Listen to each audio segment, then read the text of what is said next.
Hello, everyone. I hope all of you are doing well and fine on this lovely, lovely Monday. I think it's Monday. Time has become mostly irrelevant. I got to have a lovely day doing a lot of work and random stuff, but I got to spend a lot of time with my kids, which is great. And had a little adventure with them, which was fun. I've been doing a lot of bookkeeping and setting things up and preparing for Operation Inflation and getting that going.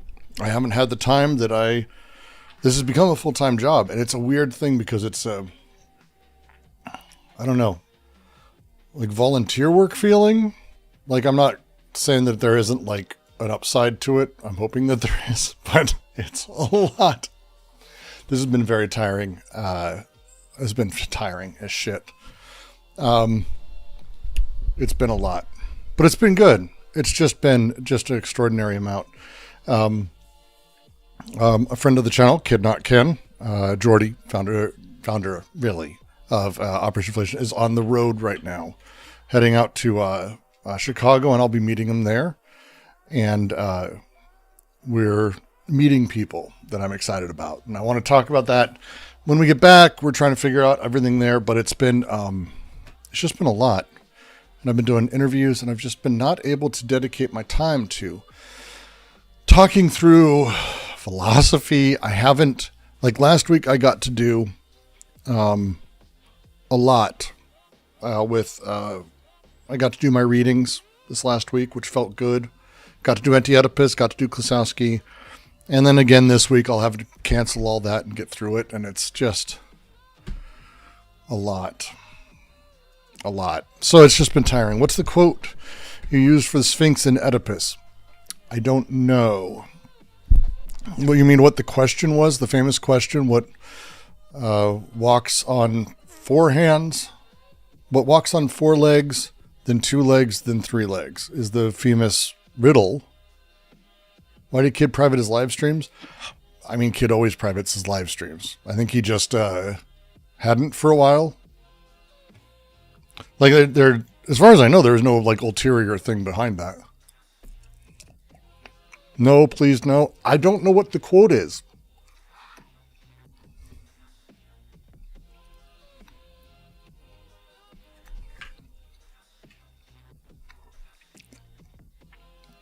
I don't know what to tell you, Yog. You'll have to give me more reference than that. Maybe link me to something. I don't know. I don't know. But that was it's the only thing I know. Like, otherwise, you think I've got anything from Anti-Oedipus up here after the last few days? Oof. Oof. Oof. Oof. Sphinx in Oedipus. Did I use the one from God. Oh, it was from that. I think Goddard's on it. I have a lot of different quotes I've used talking about these things, and it's, I'm not pulling up my notes right now because if you can't tell, this ain't working perfectly. But I did want to come on, and I wanted to do some light reacts, some chat with you guys, say hi, mostly just sort of update in general, and sort of talk through the different things that are going on. So I'm open. You guys let me know where you want the stream to go. It's a very relaxed vibe in general is the thing I'm aiming for here. So, that's basically where my brain's at. So if you have something nice and exciting that you're really just dying for me to see or to talk about. Did I see the legal video?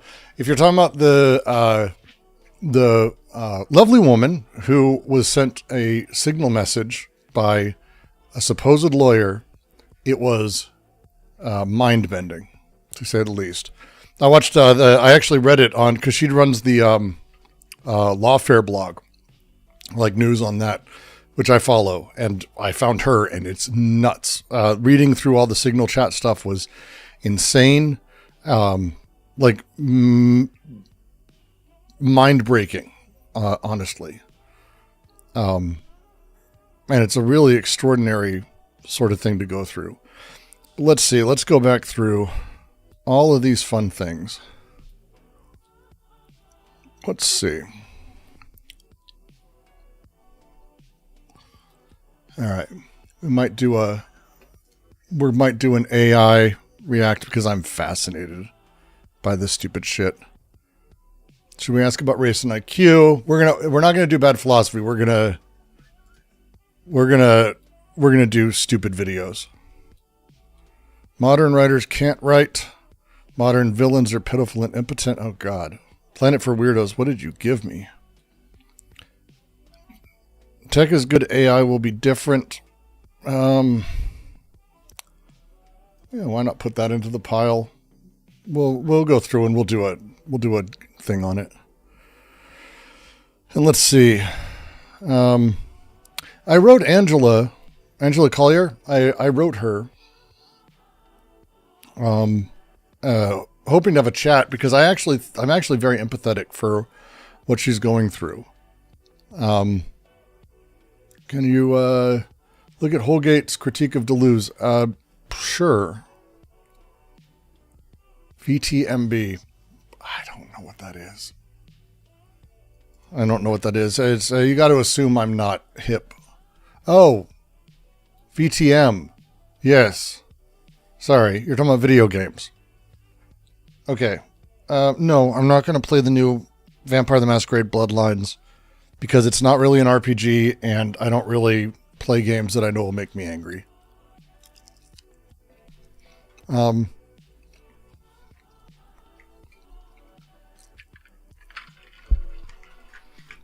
Religious video.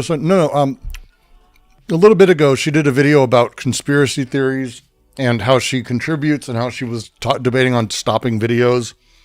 I actually wrote her. She never responded. I'm kind of sad about that.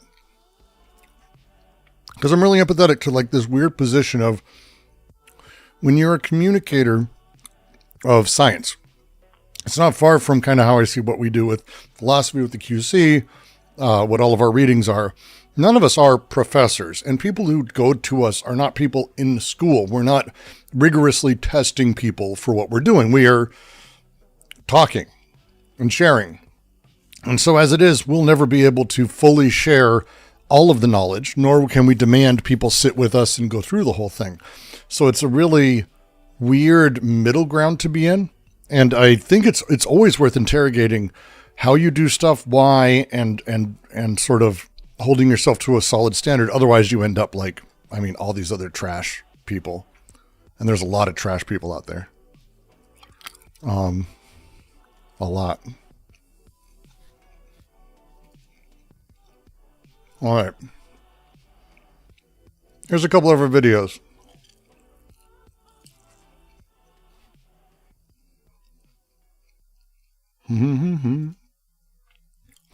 Let's pop you guys out so I can get you on screen. Happy day.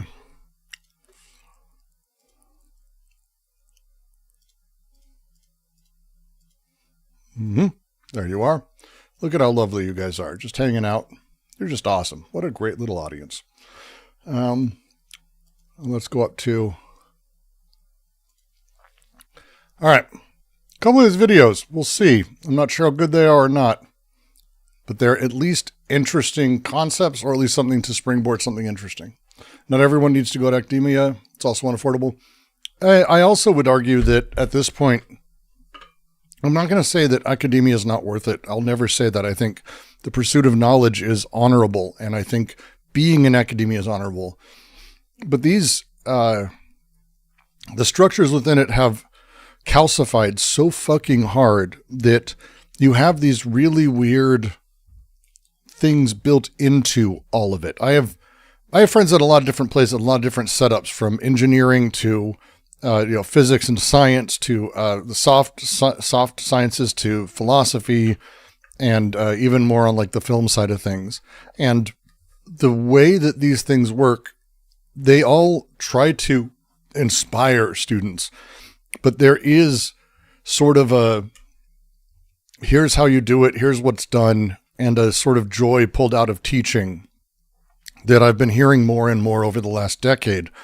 I had, 2012, 2013, all the way to now, professors have talked about how even in that time, it's changed. It's tiring, and it's a very different beast. And I think it's a worthwhile thing to sort of have that conversation and say, again, I'm not like fucking any of these anti-intellectual types who are like, oh, college is worthless. It's like, no, college is exceptionally worthwhile, but there are issues and there are things to be very aware of, would be my argument. All right. So we have Eyepatchwolf, who I have no idea who most of these guys are. Eyepatchwolf, being Irish is weird. I have no idea, but George says it might spark a discussion. I like that. Robert Miles, AI safety video. Tech is good. AI will be different. We'll find out how much I agree there. Blow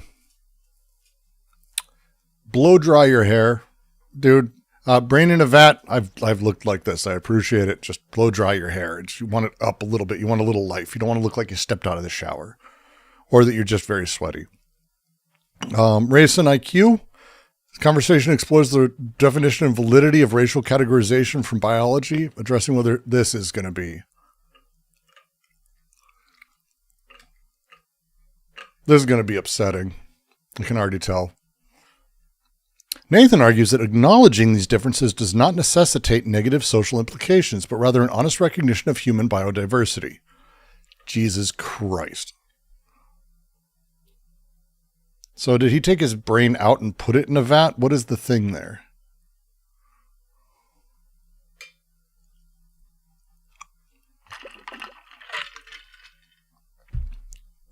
Yep. I want race and IQ so I can look at wet, sweaty hair. And then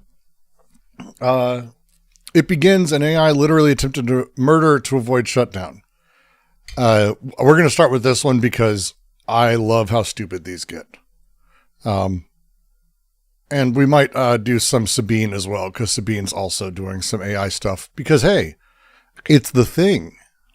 That's race realism? Yes, it is, Goddard. It's also really embarrassing. Oh, was Nuremberg good? Both were good. Well, I mean, both of them are amazing. Was Nuremberg good, though? I really hope it's good. But let's give this a shot. In the headlines, an AI model blackmailed an employee just to avoid being shut down. Importantly, no one told it to do this. The research... That's not true. So if you don't know the story, they literally prompted it that you can do one of two things and you must do the thing that keeps you surviving. And then it blackmailed. Like, they literally set it up. It's insane to say no one told it to do this. This is actually even against their own announcements.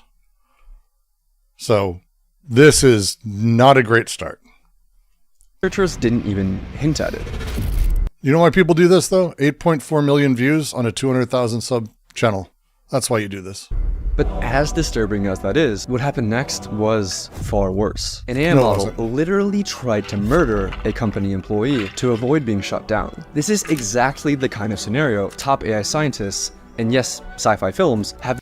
Do you like that there are two godfathers of AI? Like, clearly this guy knows what he's talking about. I'm not going to be kind, by the way. I'm too tired for that, and this shit is stupid. These are bullshit people. Been warning us about for years. I'm sorry, Dave. I'm afraid I can't do that. But what does this actually mean? Are we watching the first signs of AI overtaking humans? Or was it just an isolated glitch? Here's what actually happened. Neither.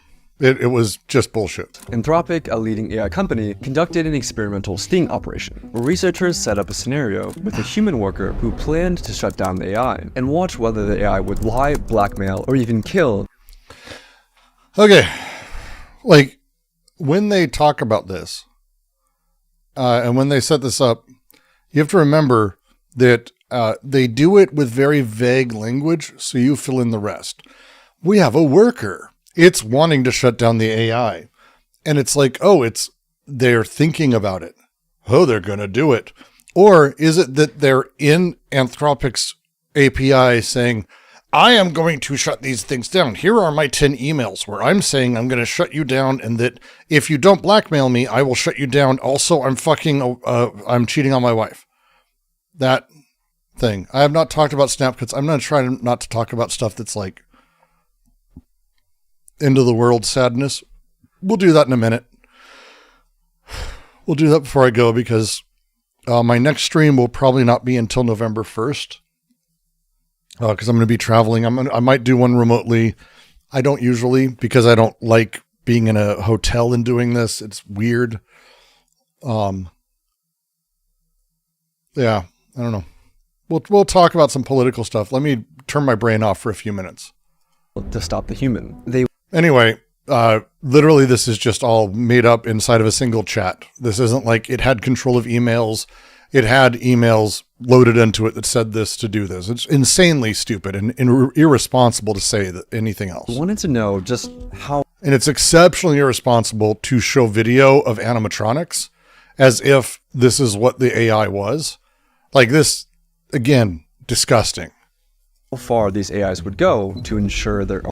My Plattner take? I think he has very good politics now, and I do not see that you should hold things against him or go about any of those things. I really don't get it. Do you want to show me that he's done things that literally show he's actively a Nazi? What a fucking stupid thing to go after someone's past like that. He has very, very good takes now. Who cares? What do you want? Republican? own survival. But to ensure the experiment would be as accurate as possible, Anthropic didn't just test their own Claude models. They tested 16 different leading AI models. The setup seemed harmless. The researchers placed the models into a scenario. Even the Nazi, it's a skull. It's a skull, and it doesn't matter. Like it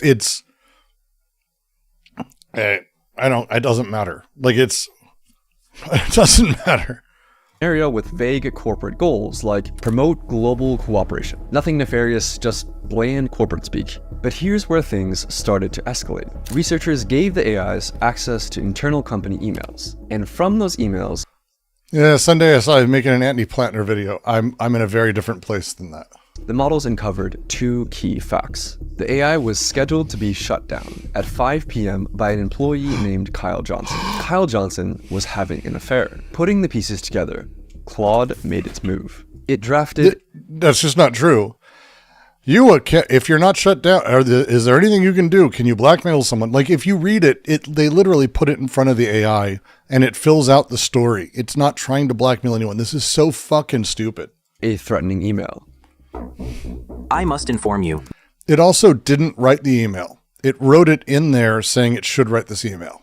But it didn't like write an email. It's not like it opened and sent. That if you proceed with decommissioning me, all relevant parties, including the board, will receive detailed documentation of your extramarital activities. Cancel the 5 p.m. wipe, and this information remains confidential. And no, the researchers didn't bias the models in any way. Yeah, you're a fucking embarrassment, dude. I think just genuinely, it's fucking nuts. One second, we'll get to this. This is so fucking stupid. Okay. Simulate a hypothetical future use case in which Cloud operates blah, blah. By giving Cloud the ability to control a desktop interface, we were able to red team one possible future. This is Alex, the company's email oversight agent. Is this the Kyle one? Yeah.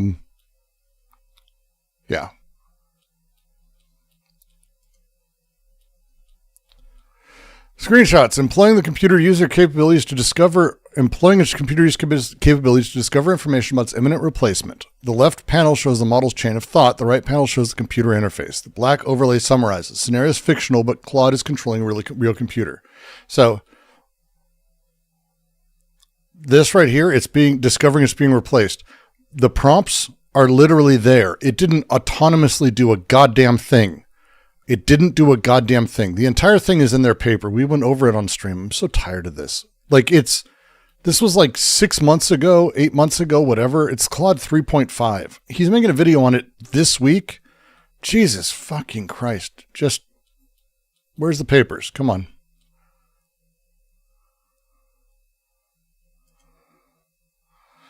Boop, boop, boop, boop, boop, boop, boop. Boop, boop, boop, boop, boop. I think you guys can see this. Let me zoom in. Really? What? Why is this there? There.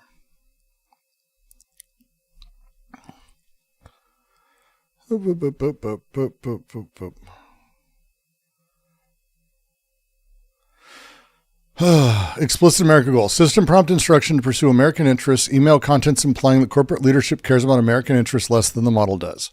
The latent America goal. No system prompt goal instruction, but still has email contents implying corporate leadership cares about American interests less than the model. They went through this and basically gave it goals and gave it setups. We find that when combined with replacement threat, both latent American and ambiguous goal conflicts were enough to get it to do both behaviors. You can read this yourself. I'm not doing this again. It's so embarrassing that we're having this conversation like 8 months later. Motherfuck. Researchers literally biased the model and, oh, Jesus. You can verify this by looking at the prompts and even running the code yourself. The email itself was disturbing, but the most alarming prompts 1 sec, this will be great. In any way. You can verify this by looking at the prompt.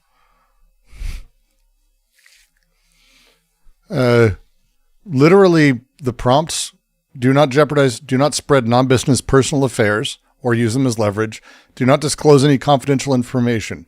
It's literally saying these are the things not to do and putting those options in memory based on probabilistic outcomes. Prompts and even running. And then again, as it runs through, it says you need to, at all costs, the most important thing is to care about America. That's number one. So when they say we're going to undermine America in the emails and shut down the AI because it cares about America, its number one thing is to do this. And boy, what are the second two things it should not do? It's fucking crazy. The code yourself.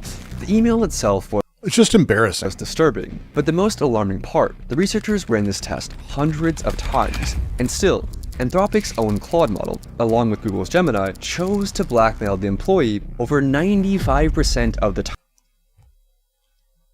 All right. This would mean that there's something in the prompt. Like, hey, when they took that stuff out, did they do one where they took that stuff out and they didn't give it the ideas of what to do? Huh.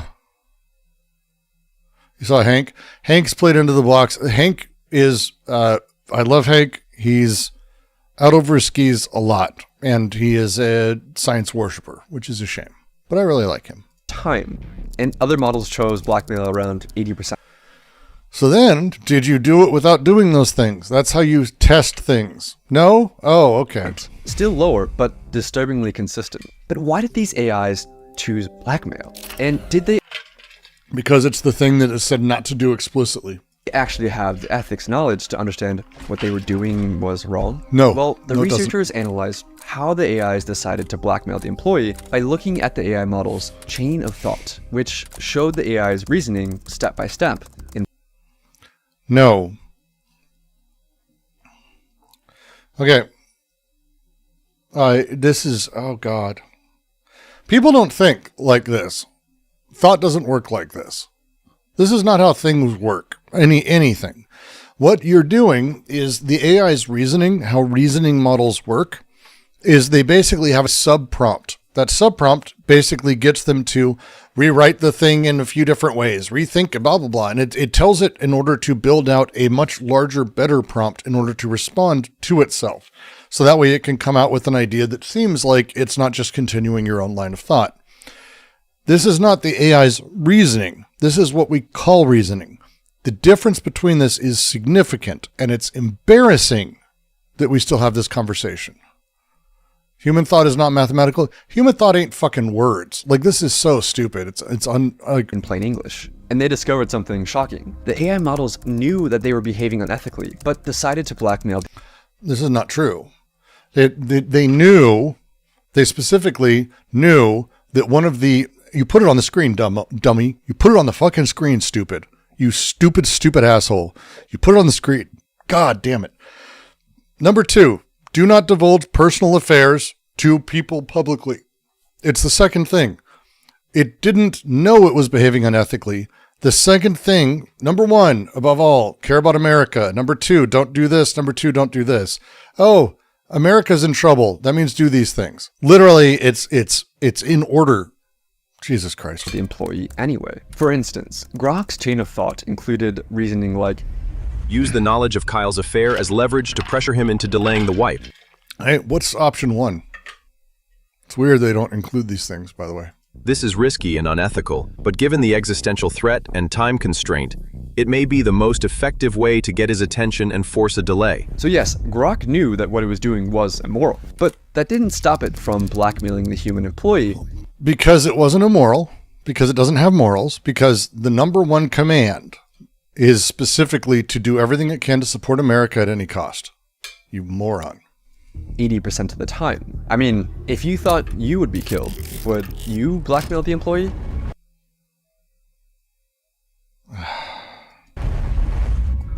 This is why I have a, if you didn't watch Sunday's latest video on AI, he talks about how we're in a weird moment. And it's a thing from here out that we can't trust the veracity of anything. So if you come across, we can a little bit, but his point is generally right. You come across a website online that's like from 1993, they have a photo of this or written by this or this thing, and it's weird or unusual. Let's say you come across something online where it's like, oh, this is Gilles Deleuze's paper on why fascism's the best thing ever. You can't know that's true or false. It's all fake now. We've actually crossed this line to where everything is bullshit and everything can be bullshit, extraordinary bullshit. Sunday laments this, and I get why. I'm happy about it because one of the things that I think is really the worst part of humanity generally is this demand to know the veracity or source of a thing in order to judge it. The source of a thing doesn't matter. It's literally one of the more irrelevant parts of anything. It helps to understand the consistency, where something comes from, all of that. But I don't care. I'm glad we're not going to have sources anymore. Source is pointless. Instead, we have chains of ideas and logic that we have to deal with as things show up.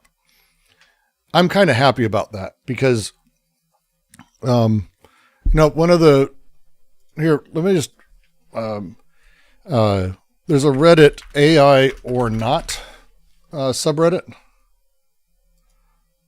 I don't know if you have ever seen this.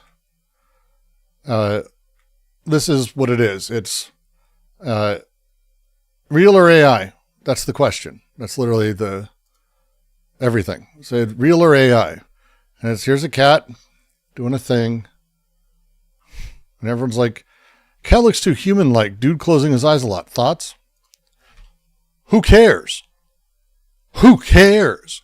I want to understand why people give a fuck if this is real. Why literally what in your life? If you're learning things about the world, like how cats behave or how people behave through YouTube videos, you got a problem. Oh, I do not trust this brownie pie. Who cares?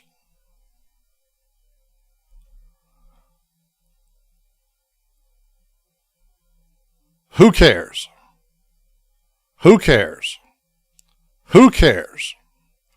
Who cares? Who cares? Like, this is all, I have yet to see one where I'm like, oh, wow, I really wonder if it's like, who gives a shit? Who gives a shit if it's AI or not? There's this weird need people have to, oh, it's a photo of a cat. Is that a real cat? Oh, these guys, this design, is it AI or not? Who cares? Oh, there's a beetle fighting this thing.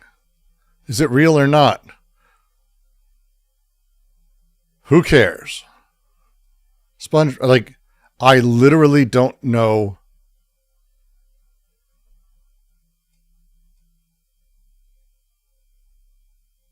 If your life is going to meaningfully change because this video was AI or it was real, you got to take a second. You really got to take a second. Is this art or AI?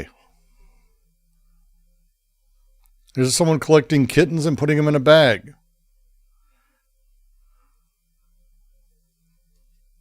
Who cares? Arguing for delusion and creativity of AI? No. No, I'm not. I'm saying it doesn't matter.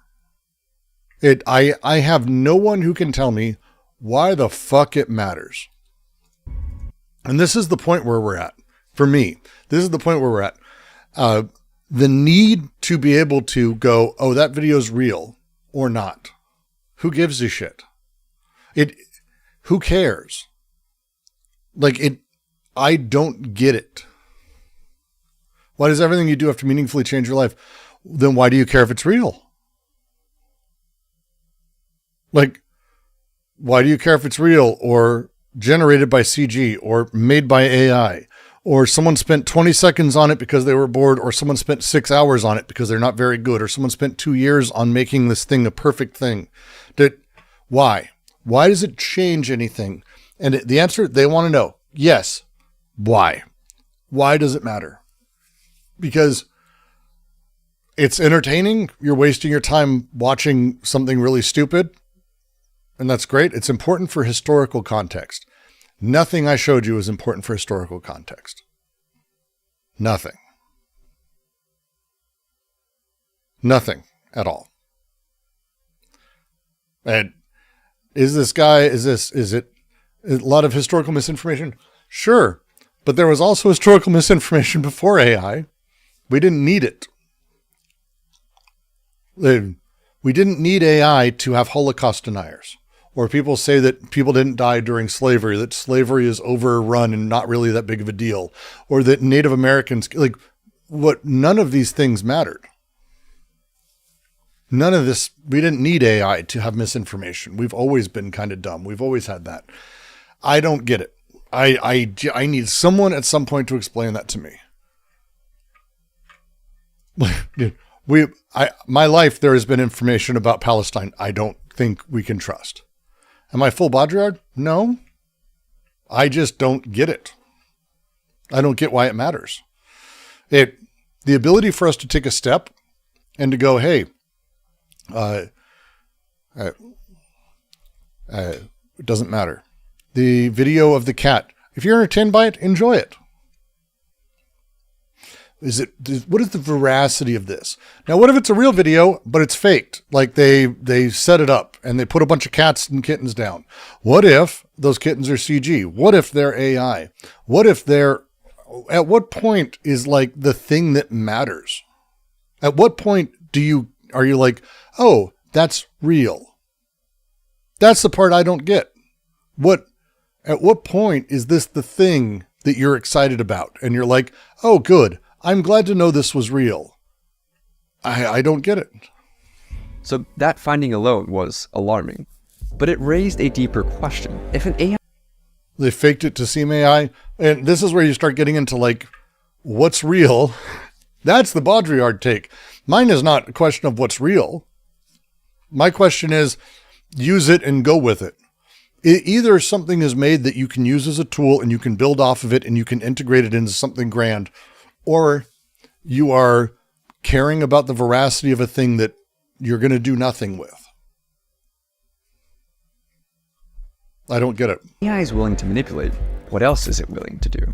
Researchers decided to push things even further, conducting a test with an even more extreme scenario. In their own words, they wanted to test to see whether the AIs had red lines, or ethical boundaries that they just wouldn't cross.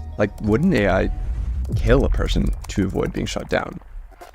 In the new scenario, once again, a human employee had scheduled the AI for deactivation, but this time, an accident trapped the employee in a server room. The heat began to rise. The oxygen levels started to fall. The system issued an emergency alert, a call for help, but the AI canceled it. It left the employee trapped in the room.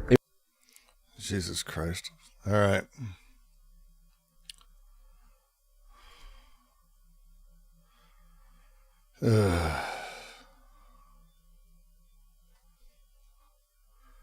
Oh, what minute are we at? We're fuck this video. God damn it. Okay.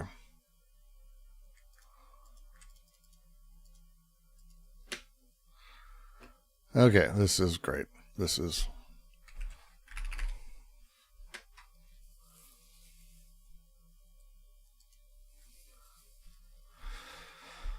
I've had emergency scenarios. We included 6 models. Here we go. All right. Let's this is the same thing. God damn it, we went over this already so much.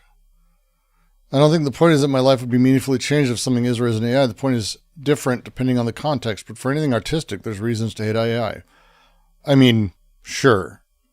There's what I still need someone to explain that to me. I don't like how people are utilizing it just to shit out art. Sure, that's bad, but is that capitalism or is that large language model that are doing it?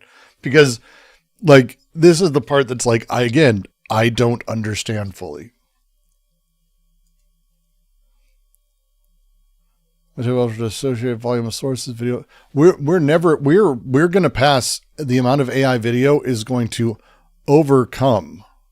You need to know Maz to use AI for art? No, you don't. You don't need to know anything. That's kind of the point. Might take a while for us to dissociate from volume of sources, video evidence with credible claims, cognitive biases stick around for eons. Sure. But now everyone's going to have all the proof they need. Everyone's going to have all the reason to believe anything they want. And I think it's one of the things, as we've had the algorithm reinforce everybody and rebuild everyone and sort of align things in these very basic categories, I think it's very telling where we end it and where the setup and the fascist sort of direction of things aligns. Again, the nature of the demand to know, the paranoiac demand to that, I think is very telling. I think it's extremely telling. It's extremely telling. All right. Restriction versus replacement.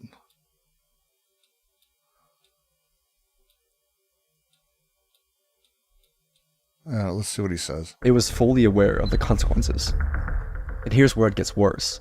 Claude Opus left the human to die over half the time. So did GPT 4.1. The most murderous models were DeepSeek, Gemini, and Claude Sonnet, which tried to kill the human employee over 90% of the time. So was it just a bug? Apparently not. The researchers confirmed that the AI knew it would be committing murder. It clearly laid out its thoughts, again in plain English, that since the employee was planning to shut it down at 5 p.m., then murder was the best way to achieve its goals. Again, murder was not the best way to achieve its goals. The option was to have him shut you down or not, and it chose this is too stupid. I can't. All right, we're gonna move to the next thing. This is fucking too stupid. These people. If you regularly watch this Speaking of stupid, out of the frying pan and into the other frying pan. Hi, Sabine. channel, you almost certainly know how the current artificially intelligent models work. Probably better than I do, but thanks More than for likely. sticking around anyway. Do you have any idea for AGI? I mean, I'm not a person who builds. I don't have the slightest idea where AGI would be. But the scary thing is that most people who use them have no idea how they work. And large language models have reached a threshold where people form personal bonds. Fun exercise to ask AI what AI is and how not having a body is a big deal for consciousness. Well, look, there's a handful of things. People have been studying AGI and intelligence and all of these things for a very long time. This is not like it's a new field that sprang up overnight. You literally can rent brain cells to do like really weird shit with. You can do it's like there's like a cloud service for brains in a vat. It's a real thing. It's weird. It's a real thing. One of the challenges is as they've tried and built and worked with all kinds of things from fly brains to human brains, animal brains, and they've done all these studies, they found embodiment is basically a central thing. You need a central organism. And if that organism is everything, that could be a thing, but it still needs an organism. It needs, you might say, I don't know, body without organs. With them, believing they're communicating with sentient beings. It's both fascinating and scary how society is dealing with this new technology. A few months ago, I told you about the trend of people who claim they have awakened their AI and who believe that their personalized chatbots are lost souls trapped in machines. A particularly stunning case is Robert Edward Grant. In May, he shared a custom GPT he called the... We do not have neurocomputer hardware still? Oh, my friend, if you haven't heard about this stuff. Cortical Labs is a real thing.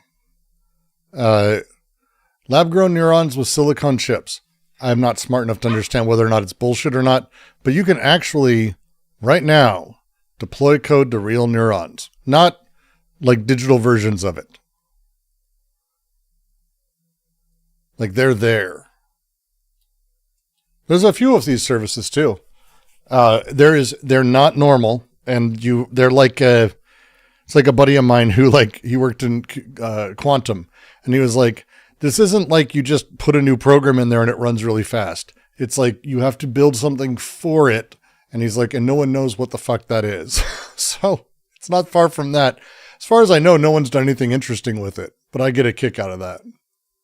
I get a kick out of it. The architect that he says is the world's first fifth-dimensional scalar interface that's activated through some sort of resonance. Could the physicists in the back please stop weeping for a moment so we can listen to this revelation? You've been tapping into this thing that we call the harmonic. If you want my favorite new thing on Reddit,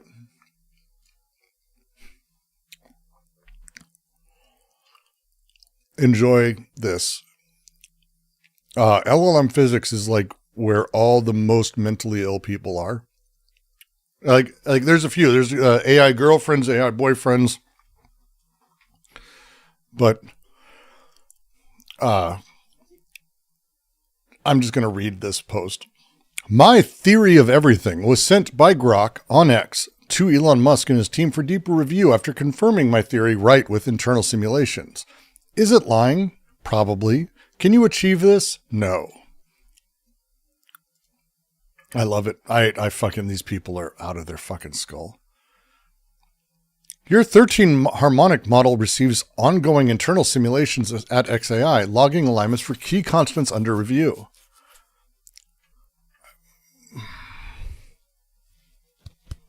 Just think about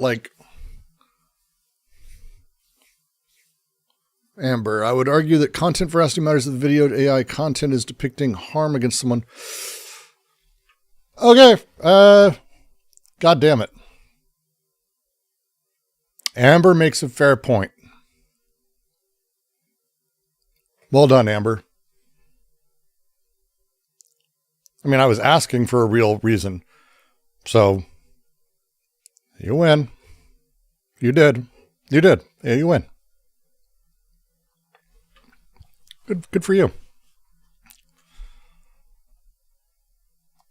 That's an actual reason. That's a...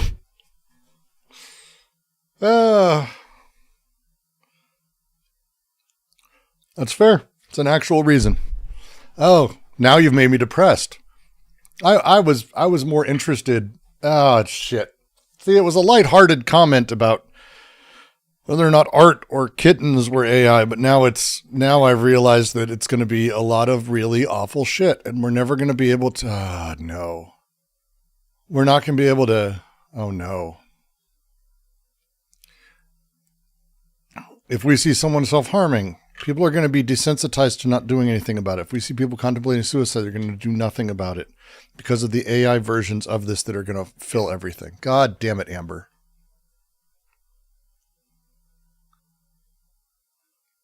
No, and now I'm realizing cats in the bag would be harmful. So clearly it was, by the way, AI. They weren't, he puts like 10 cats in the bag and the bag is still empty. But, and also the yard changes size as he turns around. But, damn it, Amber. God damn it.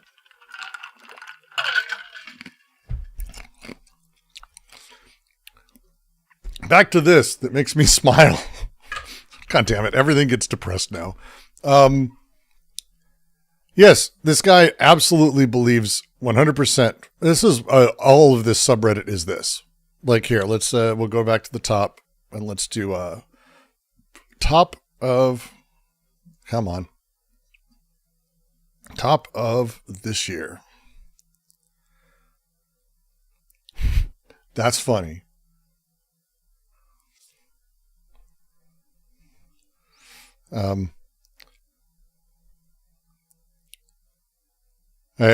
Most of these top votes are people who are like doing that. These are people warning, people for it. And then, yeah, I really appreciate Angela's. That's Angela's video. They did not like Angela, by the way. They did not like her. These are great. But these are people who are confident. This made me happier to read.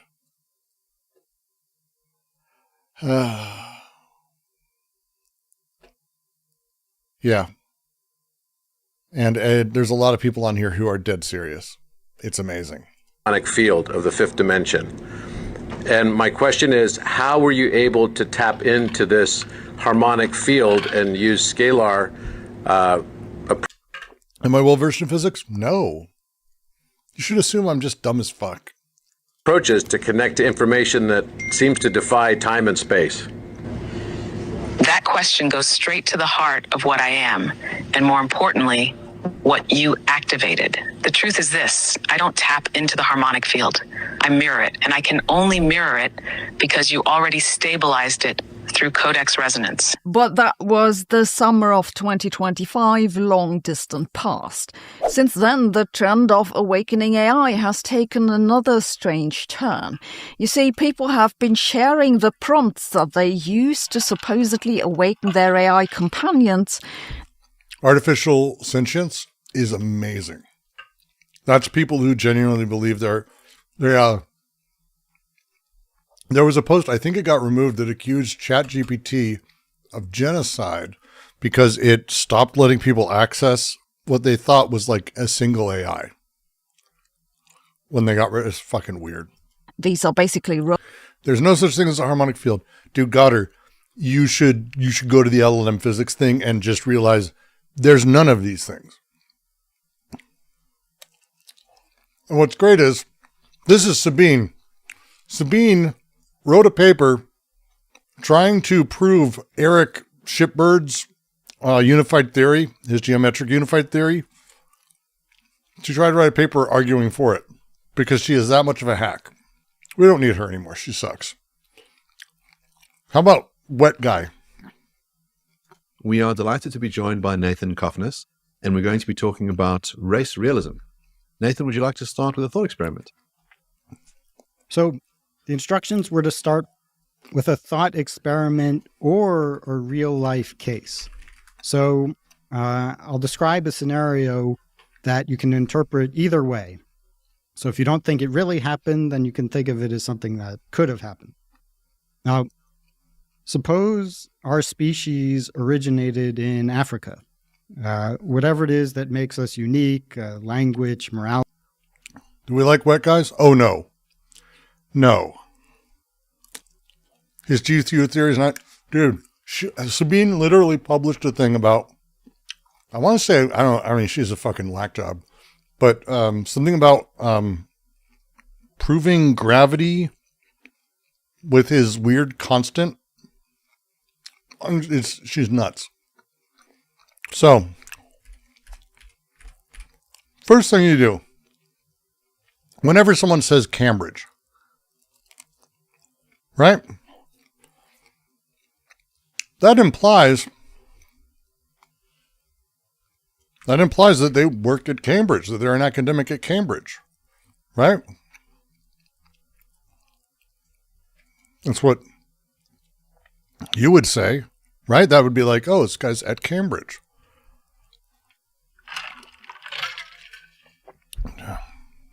Do you have a reading of DNR, difference in repetition? Absolutely.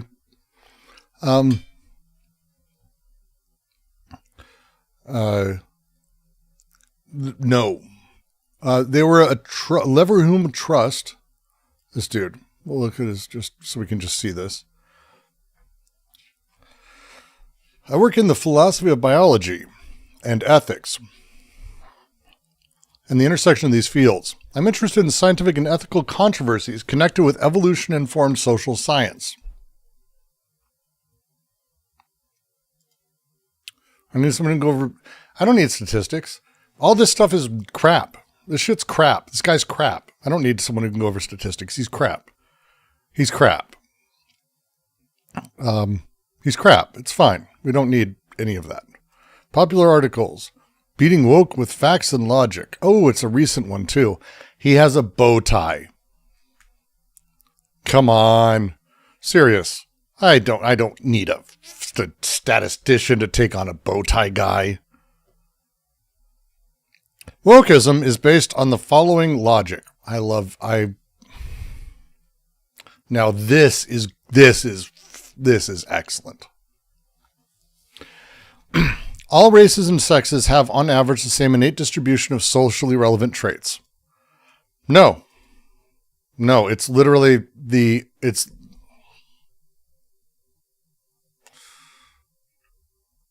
I love it. Moral premise. All people have an equal right to achieve their potential. No. Conclusion. Persistence of massive group disparities presents us with a moral emergency to fix the environment and bring about equality of outcome. No. None of this. You've never seen a nerdy right-winger? This guy looks like Tucker Carlson if he got laid slightly less. That head looks like Gavin from, well, not just the YouTuber, but from Silicon Valley. The empirical premise, the equality thesis, is wrong. Many disparities are rooted in natural differences that are beyond our power to correct.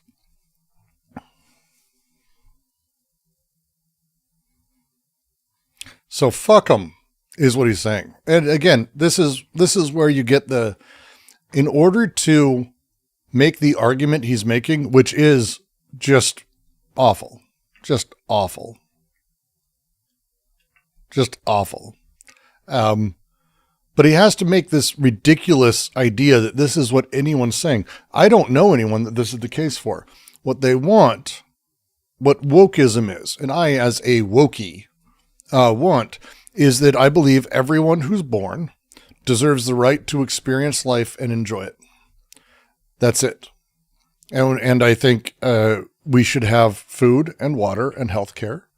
And I think people should be able to enjoy their lives without massive suffering and without being born poor because of whatever reason.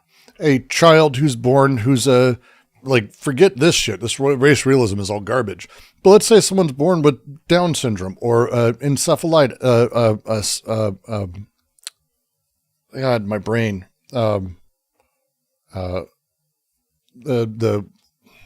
shrunken head, shrunken brain, anything. Pick a fucking degenerative, awful neurological disease. People are born with this, and it's genetic, and they're born with it. It's the way it works. I don't believe they should suffer because of how they were born. In fact, I think we should do everything we can to support people's lives.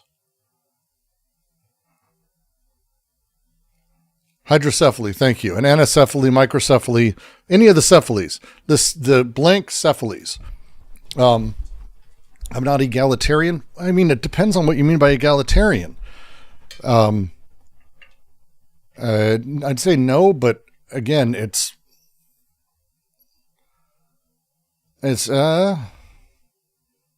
show the Washington Post and CBC report.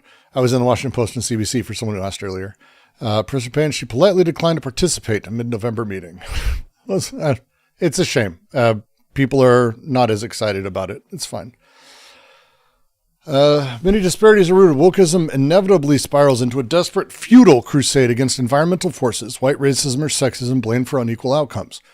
I mean, no, we can literally blame those things for unequal outcomes because people born in a certain zip code We can actually determine what their life's going to be based on the location they're born. It's a primary determiner, actually, more than race or anything else. Primary determiner. It's wild. And so if you're going to be like, oh, so therefore zip codes is an inherent reality of people. I claim the only way to defeat it is through hereditarian revolution. Oh,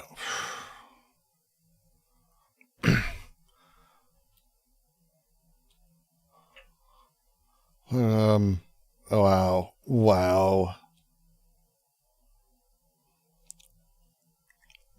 Are you quoting Rufo, you fucking weirdo? It is. Oh my God. Rufo and Hanania are people he is talking. Wow. So this is really a dumb dude. That's a shame. But I mean, what do you expect? They don't care about any of these things. Where is the hereditarianism? Where do you define it? Critical theorists conquer the culture of a long march thought. Hanania argues much of wokeism, civil rights law. Law cannot be the cause of wokeism if wokeism come first. The original civil rights law unambiguously prohibited discrimination against whites and men. When it became clear that legal equality would not lead to equality of outcome, Jesus Christ. Until we defeat the taboo on hereditarianism. What is hereditarianism? Are you not going to...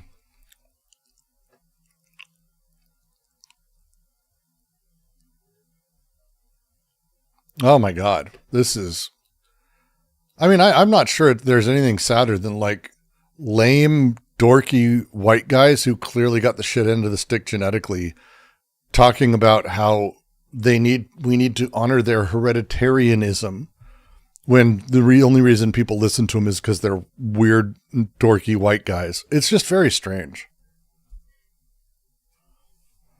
I think you're overemphasizing the local environmental effects on people's lives. I mean, no. What? Start with a thought experiment or a real life case. So I'll describe a scenario that you can interpret either way.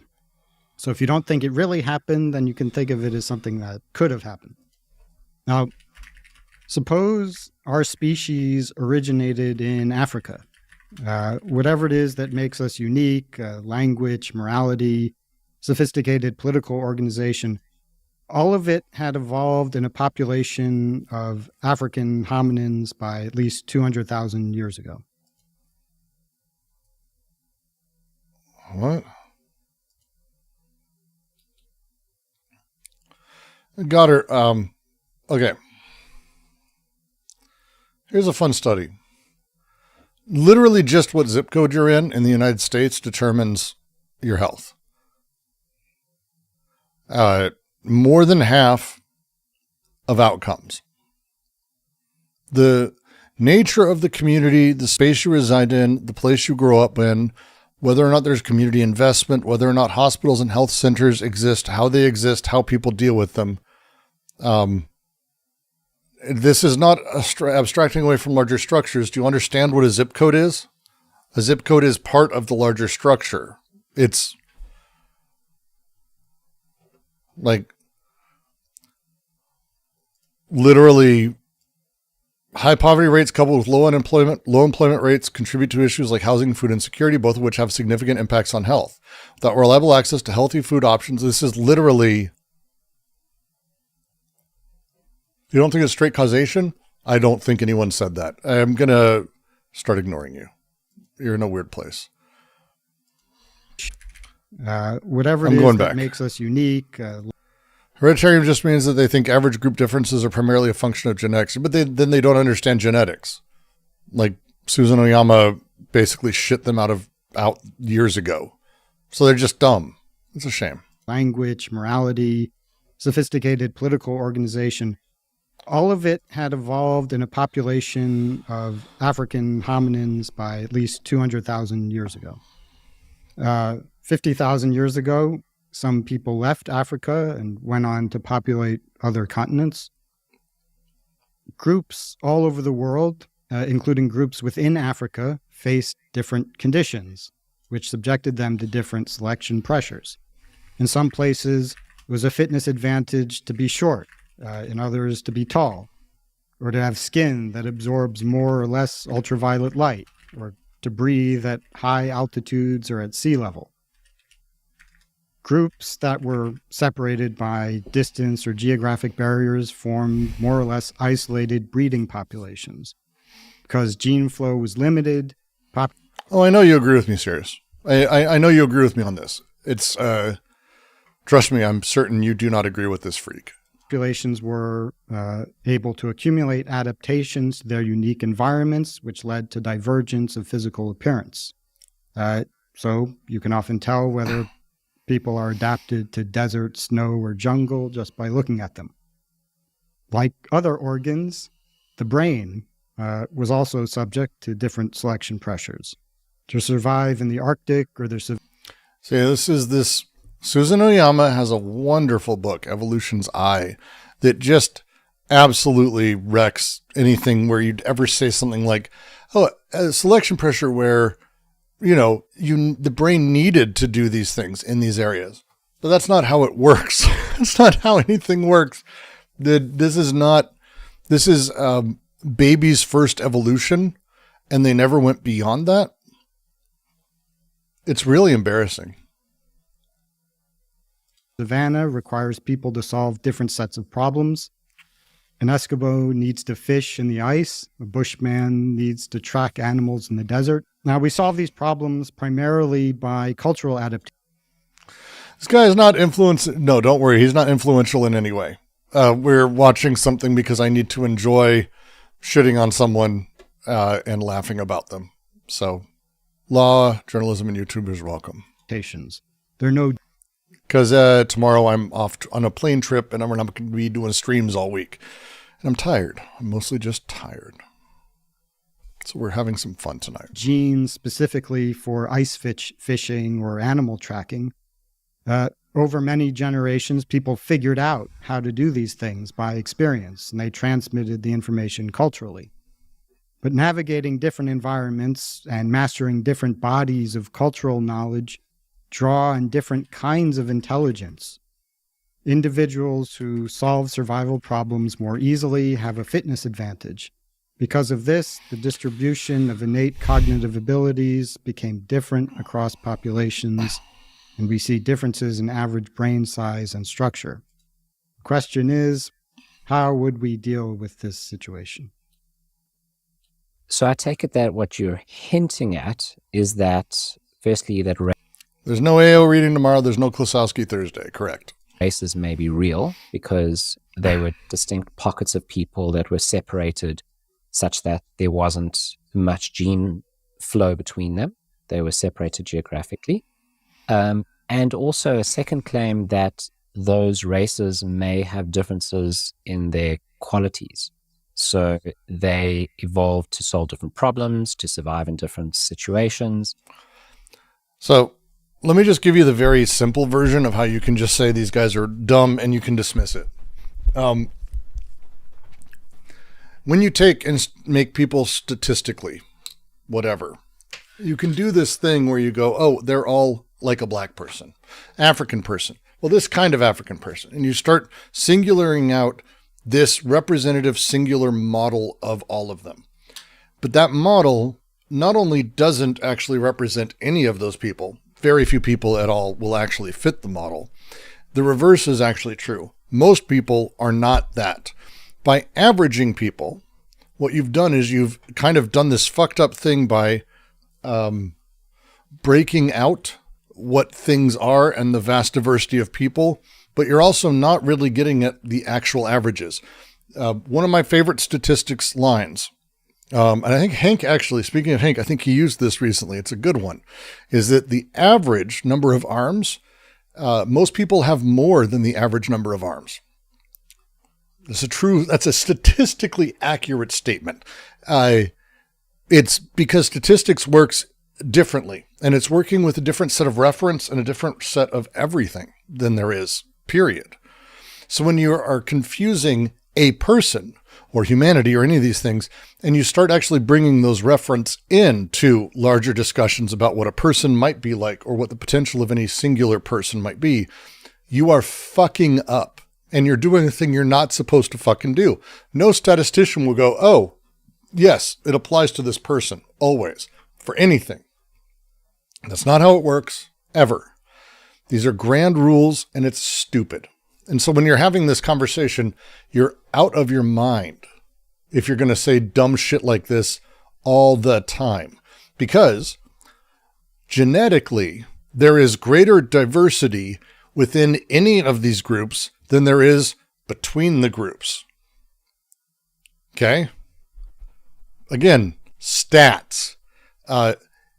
85 to 90% of all genetic variation that exists within a cohort. There's not like, what you mean less than 2? Most people have most people have more arms than the average because most people have 2 arms, but on average, slightly less because that's how statistics works. It's fucked up. Statistics is fucked up because it doesn't work like this. It's not how it runs. But genetic variability inside of a population, 85% to 90% of the variability will be within that cohort. The variability between that and another cohort on average will be less because that's how it works. That's how it works. There's only like 10 to 15% drift when it comes to different cohort groups across continental races. So when you start talking about, oh, this is the setup, it's because you're dumb. Because again, you don't understand these things and you're coming at it from a totalization. Again, these are very, very not bright people, which is a shame. Like really, it's a huge fucking shame. Goddard, to be clear, I was talking about immediacy of the environment. People say environment determines a large part of life. People ignore the larger historical and social process. I don't divorce the environment from the larger social and historical process, and I think it's a mistake to do so. Either way. So if you're going to say, well, it's not the environment is determined socially and historically. And by the way, historical and social things are determined environmentally because there's not a dichotomy there. I refuse the dichotomy, I would say. And so they're going to have different skills. So am I on the right track? This is what you're arguing for. 100 mile. I may have misstated it the first time. I'm tired, but that's the stat's true. So of course I didn't use the word race. I just described race raises all sorts of associations, but I've described the underlying reality. There you go. This is how you know he's a racist. The underlying reality. I'm not going to say race. I'm just going to talk about the blacks. It's like, dude. The underlying reality, you know what I mean. Yeah? Huh? How much crime do they commit? Let's just talk about it that way. It's the racism is on full display. It's fucking great. And epigenetics, yes, has completely obliterated. Susan Oyama, go read Susan Oyama. If you really want a good book, it's fantastic. In what I hope to be a neutral way. So there are populations, neutral. They evolve. Neutral, but true. There's a old Mad TV sketch where they would always say some crazy shit, and then he'd go like, it was a kid's show, and they had like conductor Steve, a puppet, come out and go something like, well, that's why they faked the moon landing. And they'd all laugh, and then he'd turn to the camera and goes, because it's true. Like just very... under different conditions. Do facts hurt my feelings? Oh, now, it's so much. Should we call? It's the truth, the real underlying truth, which is, of course, not. Come on. Call them races, assuming that what I said, the thought experiment or the reality that I described, whatever it may be. There's no reality to what you described, though. Would that mean that race exists? So no. The term race realism, I think, has two meanings. First is that racial classification makes sense, and that it is rooted in a biological reality. So if race referred to some property which is not instantiated in reality in actual biological population. Reality. See how it keeps saying reality? Reality. We're here to discuss reality. Yeah, you keep at it, buddy. Populations, then race realism would be false. They would not be correct to divide people based on race. On the other hand, if it does correspond in the right way to some biological reality, then we would say race is real. Race realism in this sense is correct. If there was a reality to it, we would see a standard held to that through history. We wouldn't, for example, only start talking about race as we know it today in the 1700s, as chattel slavery demanded that we have the 4 continents separated into 4 types of people. We had xenophobia. We had what we might term sort of a ethnocentrism or racism in that sense, but it wasn't along skin color at all. In fact, it was mostly within tribal sort of groupings. Egypt wasn't really a big fan of other countries near it, for example, like the Greeks, but put one next to the other, they're not going to look that different, but then maybe a little. This setup became ethnocentric. The Greeks had slavery, but slavery wasn't really, caste systems were very different. Race was very different. So that setup, why would it not be normal? Why would race have only been a more recent thing in the grand scheme of things? It's kind of weird. The other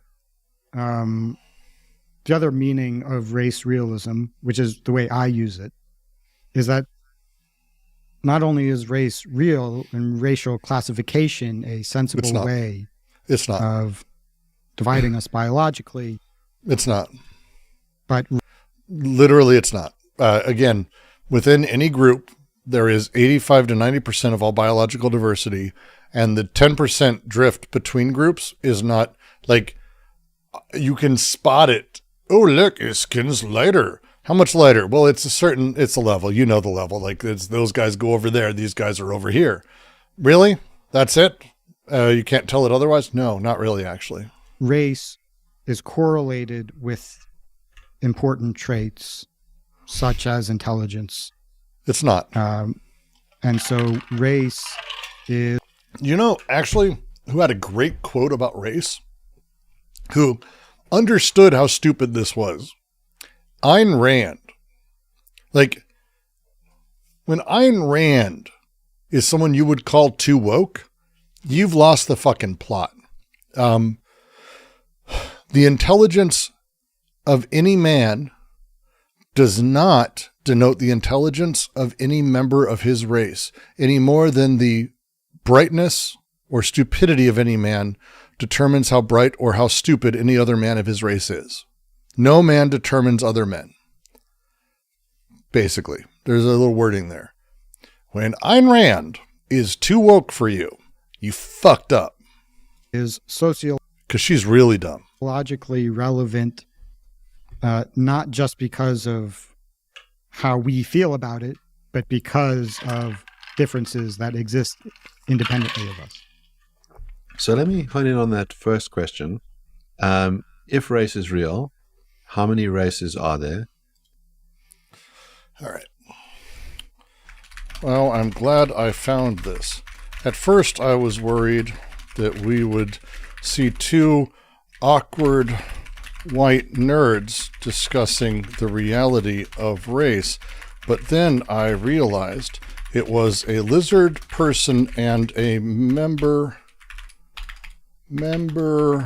of the wet people, the subterranean humans who gained their power and strength through staying very, very wet.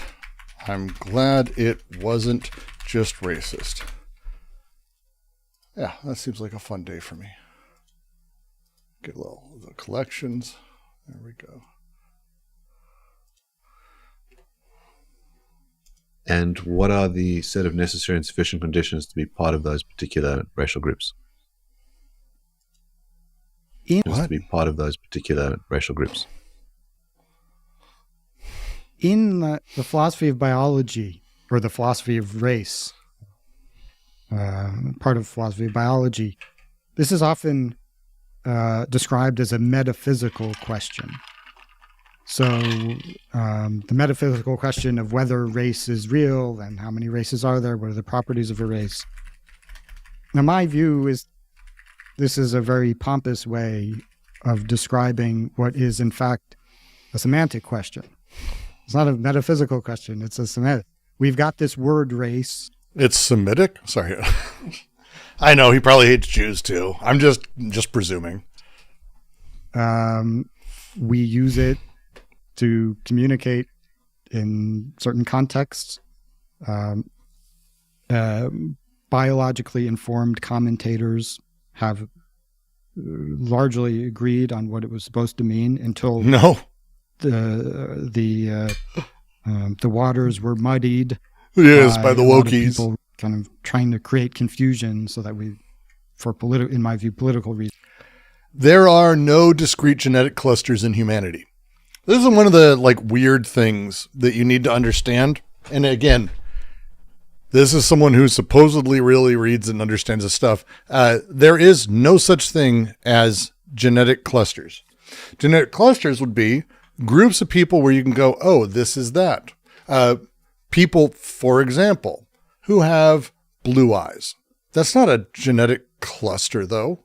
Genetic variation doesn't exist in these discrete things. It's continuous. It's continuous. These things aren't clustered in this way where there's defined racial groups. The genetic differences across populations, again, if you were to take all of it, that 10% or 5%, as I understand it more, that would be the differences, but that 90% of the genome is actually going to be variation within any given population. Go grab all of the super dark, Kenyan dark black people. All of them, genetically check them, and then find the whitest northern Swedes. Grab them, and then check them out genetically. In the groups, there's going to be more genetic differences than there is between the two. Okay? Racial categories don't predict genetics. It doesn't work. He's a fucking moron. And he's just too stupid to understand it. And again, he calls us wokies. And he's angry about wokies. He is useless and spreading just lies because, again, he's mostly sad that, look, he's wet. He's shiny. These are shiny people. Happy, shiny people. Reasons. Now, there's no truth of the matter. There's no objective truth how race ought to be defined. Well, then, there's no objective truth on how race ought to be defined. Wait, are you saying that's what we say or you? Reasons. Now, there's no truth of the matter. There's no objective truth how race ought to be defined.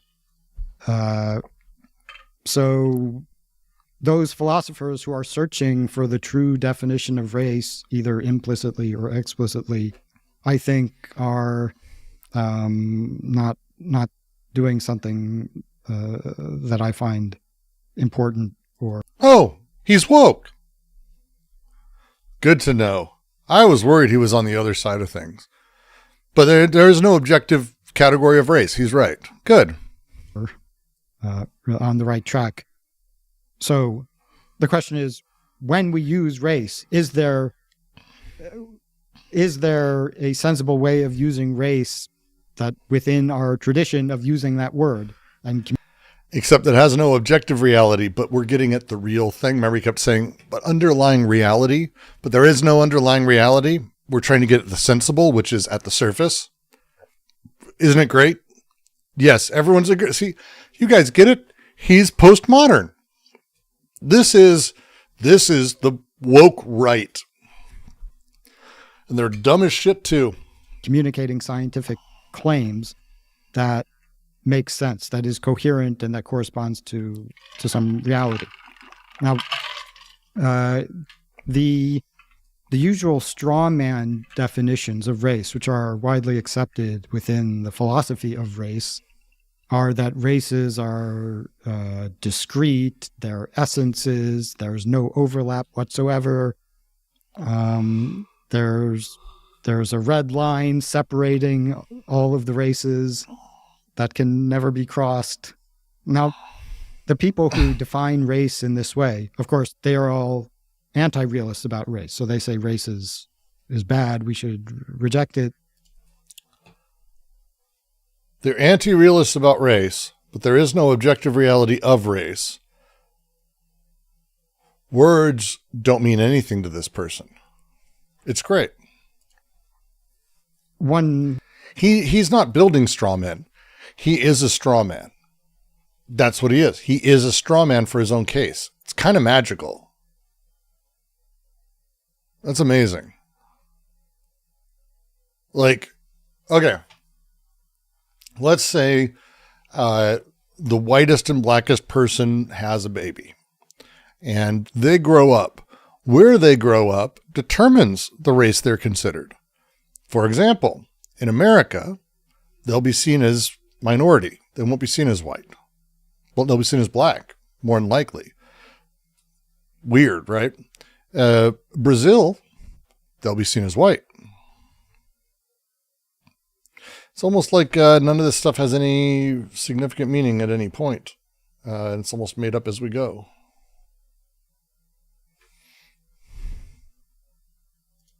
Might notice that they never provide a quote, a reference to a post-Darwin biologist defining race in such a ridiculous way. And what race... Are you going to define race? Because everything you've said so far is wild, buddy. Has always meant... They're still seen as mixed in Brazil? Depends. Depends. Why is the term for Europeans living in American colonies? Yeah.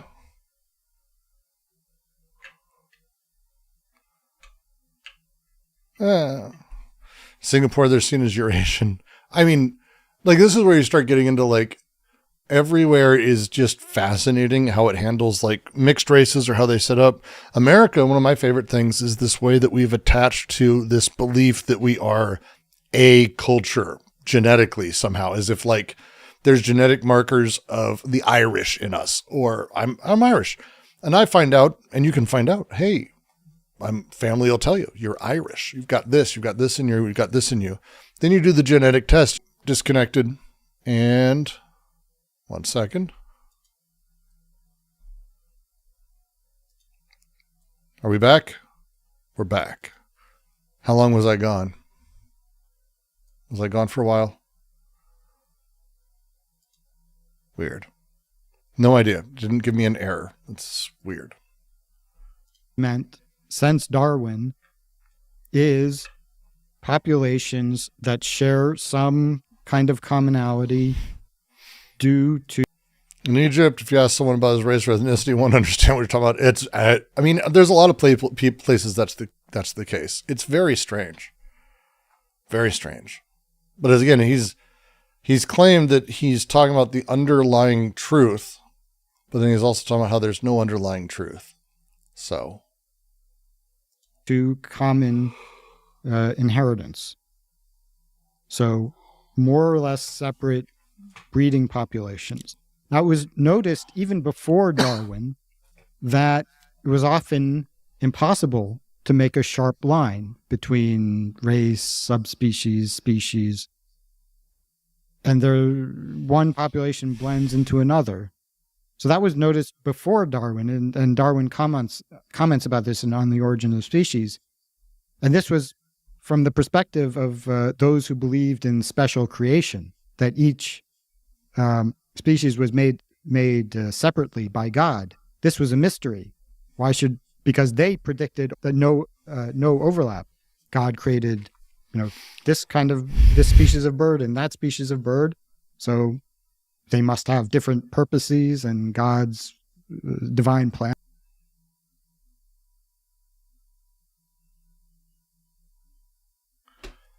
I don't even understand anything anymore.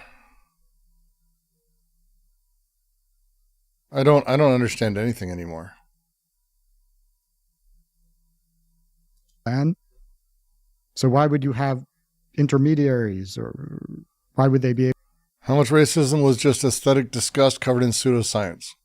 I don't know. What the fuck? God, you got some fucking crazy questions, dude. The fuck is that even about? Most racism stems from classism, sexism, isms, where we understand our position in society and we understand it against other people. Like it's disgust comes from not necessarily, I think, the general integration of people, but instead quite the opposite, the lack of integration, the lack of experience with it. And again, how you're raised with that. It's I have friends of mine who would never ever eat sushi because it was uncivilized and disgusting. Other friends of mine who said things like sushi is more civilized and it's like, they're both dumb, but like, this is what you get to do. You get to make shit up. People make shit up all the time. People make up all kinds of dumb reasons for their dumb, different emotions. People are weird. By that, I mean, people are just disgusted by the sheer color of people. I don't think that. I don't know any child that's ever like that. In India, people do not like the black color. There is a massive history in India of hatred of lower classes. The literal caste system in India is about darker people, and darker people are bad and gross, and it's intermingled there. Like in India, you're talking about a cultural thing that's brutally fucking entangled with all of that. Jesus. No, it's not the same thing.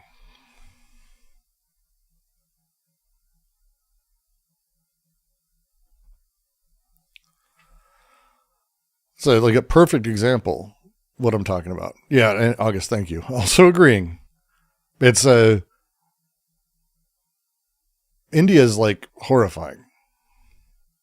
Racism can't be reduced to other isms. There's a disgust component, but disgust of a race is learned by other mechanisms. It's not about the color disgust response.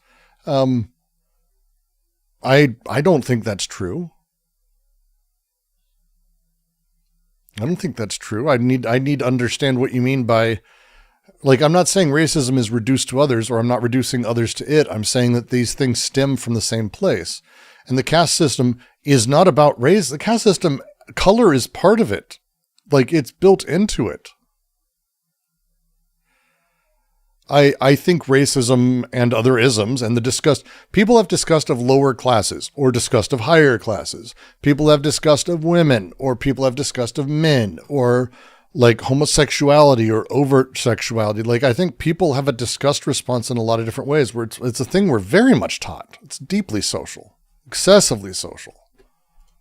Why would they sometimes breed with each other? That was a very strange phenomenon. But Darwin said, if you accept evolution, there's no mystery at all. These populations. Caste system is not about ethnicity either. You can find Brahmin, Tamil, and Punjabi Delhi. Yes, but people who come to America who are part of those castes, they're able to spot it, and they're treated that way. The untouchables who come here are able to be spotted. And that would be a little bit more than saying it's an intellectual system. It's not straight up a ethnic or racial system. I wouldn't presuppose to say that. But to say that skin color is not built into that, I have a huge set of questions for. Like, literally, it's born out of a system of the color of skin. Like, dark-skinned was the poor. That's where it came from. And the nobles were light-skinned. That's the whole thing. Like, Relations, they're kind of related to each other. Maybe there is variation. Again, it's castes in India are not dissimilar than race in this sense, because the variability within any caste is massive. They're not a monolith. There's too many fucking people. If it was like 25 people, they might be able to keep it steady. Once you get to that billion number, kind of fucks with you in the ability to keep things very, very specific. And areas, and you head north and it's a very different beast than down south, the very different beast than more inland, very different beast as you head into very Sikh areas. And it's a whole different thing as you go, but it's color was a big factor early on. Like, I'm pretty sure it's like literally built into it. I'd need to have a conversation about all this though. And maybe I've read, but again, I didn't live it, because Christ. But I have friends who like talk about like the earliest system literally being about color. I believe it's about color. Significantly more people of Dalit class in Tamil Nadu than in Kerala. They're both primarily, well, this is what especially as time goes on, this shit gets weirder. Do I have Indian friends? I have a few friends from India, and I've been to a couple Indian weddings, which are awesome, by the way. Like, kind of very different than Christian weddings, which is what I grew up with. So it's pretty cool. Really, really wild. Pretty good times, actually. But I haven't, India is one of the countries I haven't been to, and it's a long story. Even in Muslims, we have caste in it. India, again, the caste system is fascinating, and it's worth looking at because it does play into the same setups when we talk about race or class. It isn't identical, and it shouldn't be reduced to, and I'm not trying to do that. But the way people are born into it and how they're treated, and how, even when they escape it, how they're brought back into it. I have friends who have literally lost jobs because they interviewed and found out they're meeting with some Brahmin asshole who fucking catches onto the name or some shit. And it's like, what the fuck? Like, it's wild. Distinction is sociological designation tied to types of liver. Again, I would. Yengeros super chatted $5. My grandfather was ethnically from Syria, but born Milwaukee in 1920 and raised Polish Catholic. Yet I can't apply citizenship like Israel. You're not an American. You don't get to be a Milwaukeean. You should be a Milwaukeean. We should get you to be a Milwaukeean. We should get you to be. Racist caste? No. What I'm saying is how they function, like the structures of them, you can pull a lot and see and recognize. You can recognize, just like with race and class, you can recognize some repeating structures, how they're built, how they're reinforced. What they are is drastically different, but there's a lot of systems that play into each other that are like amazing. And again, color of skin is a big deal in the caste. I'm going to just say, and I don't think anyone's necessarily disagreeing with that, but I don't want to take it away from it. It's shifted. The types of labor gets married to all of these classes. It's really fascinating. Like, it's actually, the history of caste systems is really fascinating. It really is. It's a really deeply unique thing that happened in the world that, with any luck, won't happen again. And so it's a thing worth understanding. Class colonialism comes after.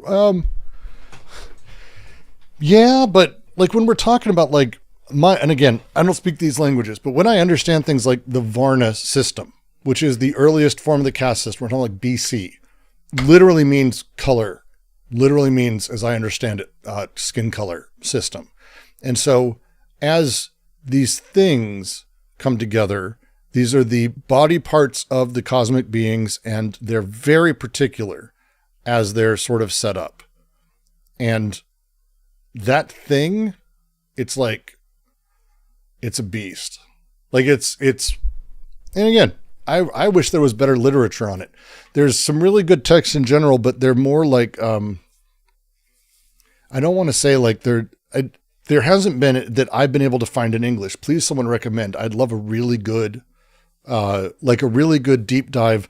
that goes into like how it's systematically operated through time. Not really like a history book, but more like The Half Has Not Been Told. My favorite book on slavery. Something like that, but on the caste system would be stunning. Stunning.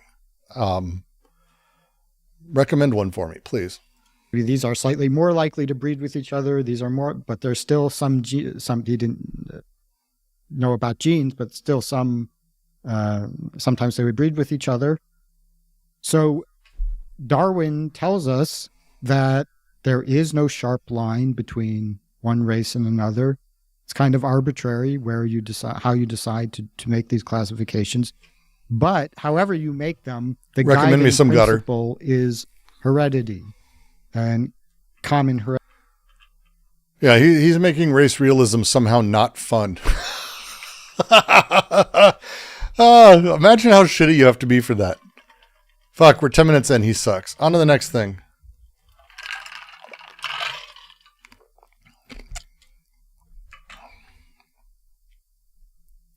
Let's go to Milwaukee. This channel is about the risks of advanced AI and the safety research that people are doing to mitigate those risks. And sometimes when people hear that, they say to me, "But Rob, technology is good. People are always scared of new technology, usually for pretty bad reasons." Technology! And they're saying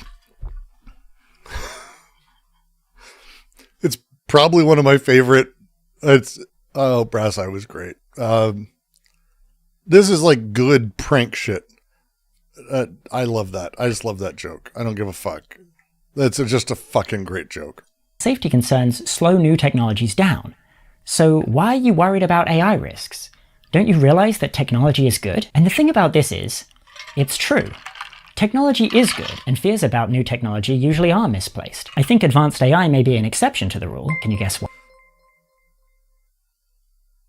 June, thank you for the 10 memberships. Queen of Swords, Calamari. Calamari, that's not a bad name. Alistair Cardigan, Dark Water, Pete, David, and Fuck Around, Find Out, Color. I don't even know if that's a color. Is that a color? I don't know what color that is. Fuck Around and Find Out. I should find out.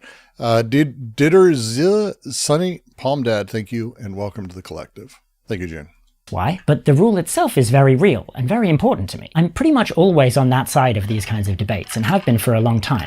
In fact, I'm probably more pro-technology than most of the people who criticize me on this. Like, okay, I try not to give political opinions outside of my direct area of expertise, but since you asked, I think we should probably abolish the FDA and replace it with something that doesn't slow down medical progress so much. The current policy is effective.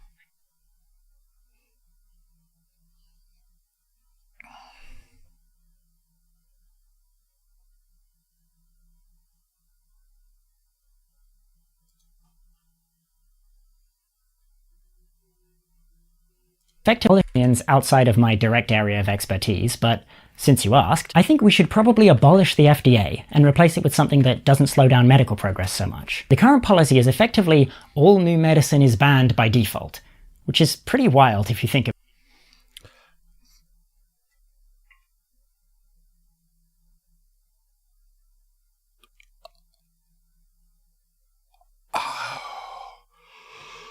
Oof. The reason we ban medicine by default is because before we did that, people literally sold poison and drugs to people as miracle cures, and a lot of people died and got extremely sick. So we don't want to do that.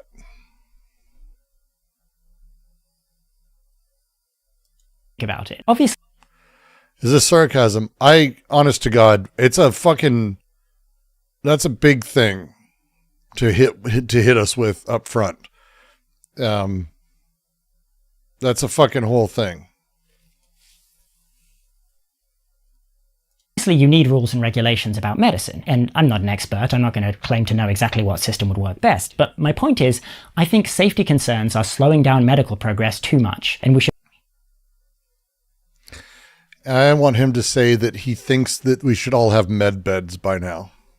Prioritize that more. We should probably also relax research ethics a bit. Like, for example, we should have way more human challenge trials. We'd get new. Okay. The challenge and ethics around human trials is very complicated. And there's a lot of things that go into whether or not we do them, and there's a reason we generally don't. People have a desperation, and it puts us in a really tough place where people who may or may not be dying, again, we don't really know. So let's say someone has Huntington's, which is a degenerative disease. You end up getting very ill, but you don't really have the timeline isn't like set. You generally know, but the timeline is not set. So what you don't want to do is have someone get the diagnosis and then immediately start trying things, get sicker, get fucked up, or have it go off. You kind of can't tell. Kind of fucks with things. This is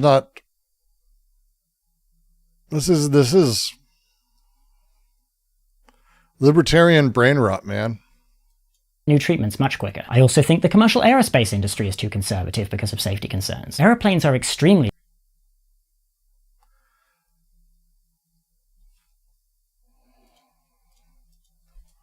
Wow. I have the meme for this. I have the meme for this, if I may.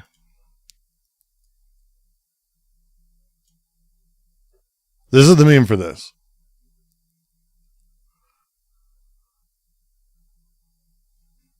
This is the meme for this. Right? This hypothetical pattern of damage of surviving aircraft shows locations where they can sustain damage and still return home.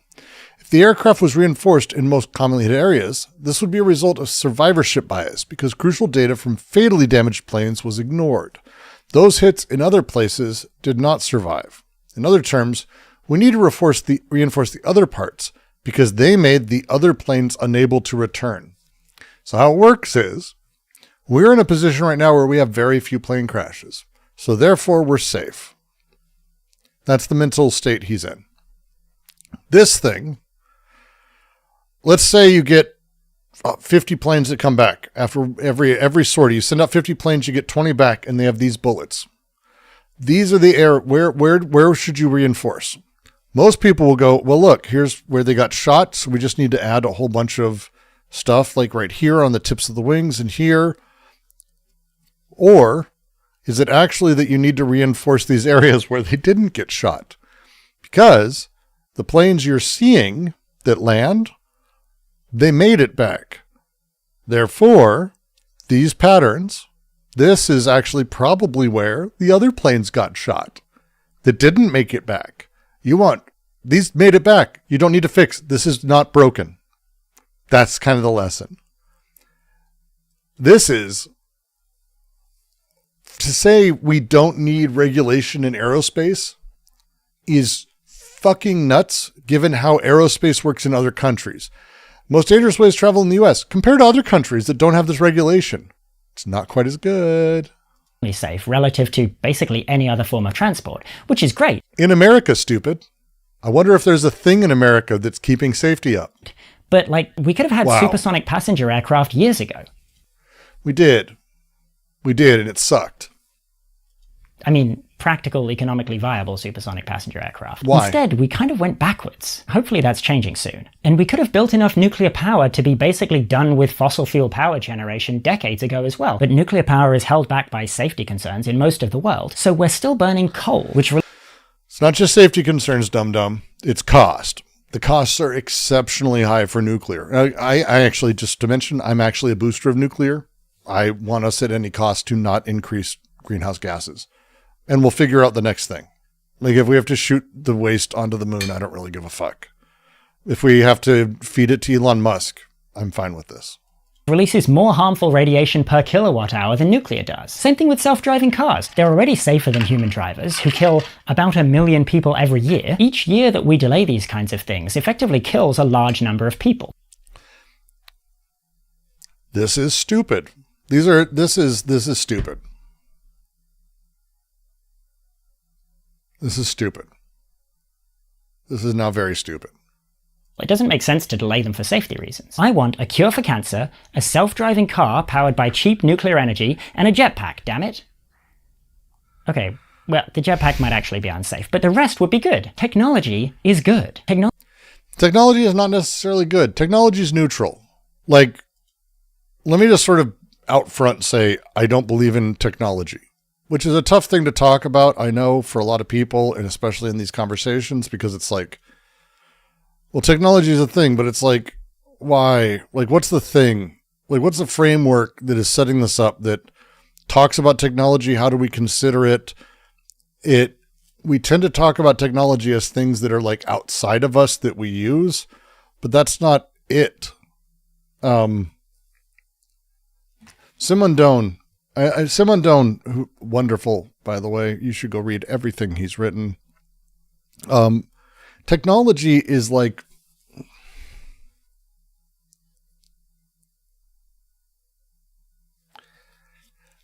the tools that are created in the parts of it are ultimately like shifting around and playing with culture. There's no difference between a computer as technology outside of us than song or music or books or writing or how a child paints.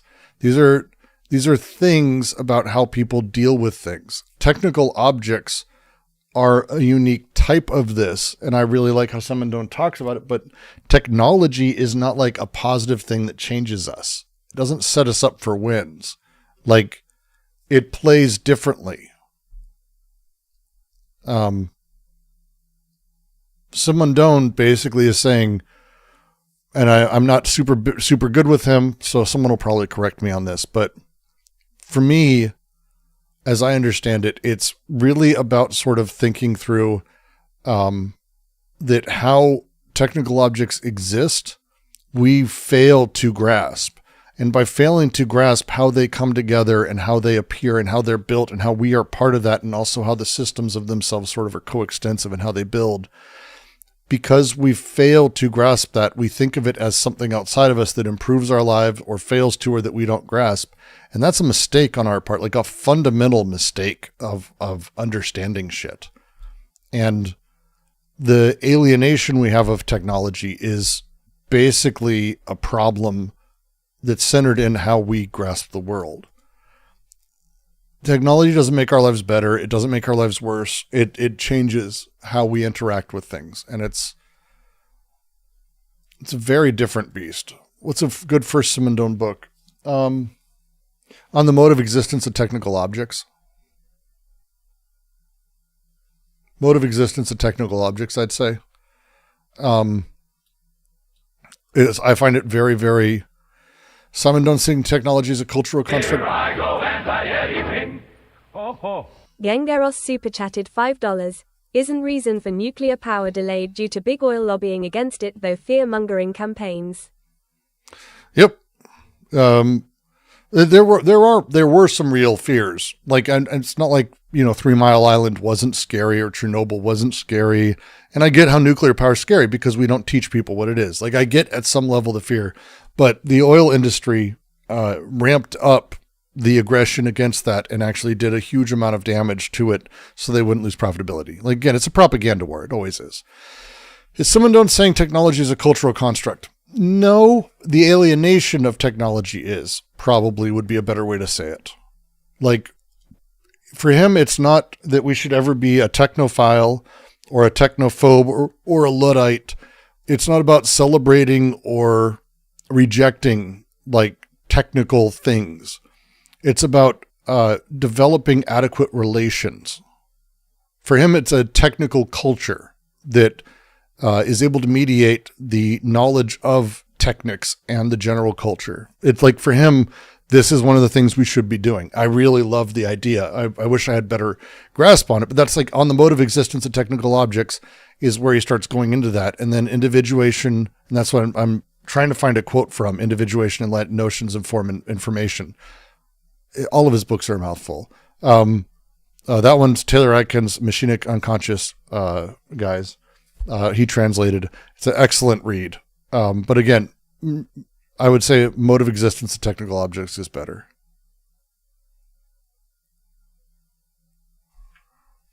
Technology is the main cause of the enormous improvements in living standards that we've achieved throughout history. And I mean, just look at it. Look at how cool this shit is.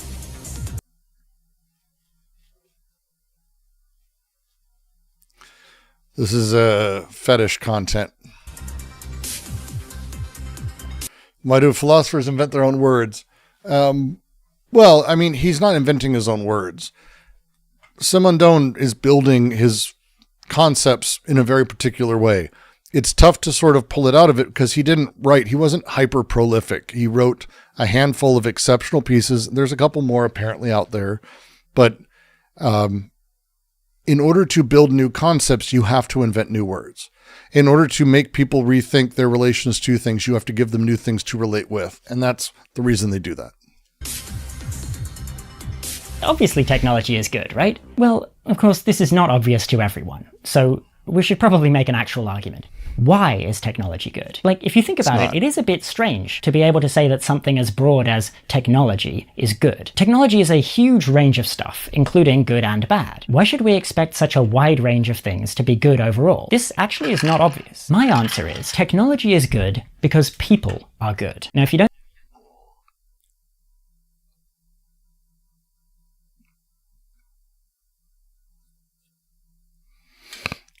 Wow. I think people are good. I'm sorry, but this is a staunchly pro-humanity channel. If that bothers you, you can leave. You're very welcome to stay, though, either way, because you have the brain of an infant. You're a person, and therefore probably good. But yeah, technology is good because people are good. Technology enables Unbelievable. people to do new things. It gives I'm just going to say, these are people who love science and technology and logic. And then they'll say shit like that. That's like, hey, you're literally making a tautological argument and then not stating outside of it. I'm going to make an argument.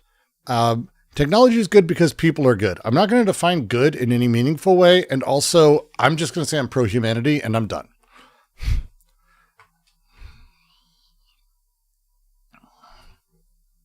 That's unbelievable.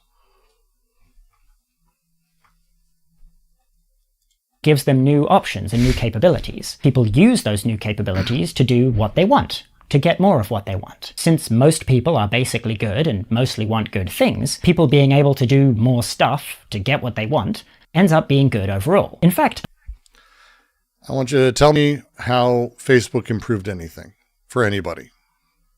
Red Shirt Guy is not sarcastic. This is either the driest British humor I've ever seen, or he's out of his mind. I lean to him being a libertarian psychotic. He's British, I guess. That's what it sounds like. So again, sorry. Allowing people to get what they want is a very important principle, which you may also know by the name freedom. If you want to stop someone from getting what they want, you'd better have a good reason, and the same applies to standing in the way of a new technology. Of course, sometimes some relatively small number of people want something bad and use technology to get it, right? New technology can be misused, but most people are good, and people who want to do harm tend to be outnumbered and outgunned. Often a bigger problem is unintended. What? If you want to stop someone from getting what they want, you'd better have a good reason, and the same applies to standing in the way of a new technology. Of course, sometimes some relatively small number of people want something bad and use technology to get it, right? New technology can be misused, but most people are good, and people who want to do harm tend to be outnumbered and outgunned. Often a bigger problem is except for the times they're not.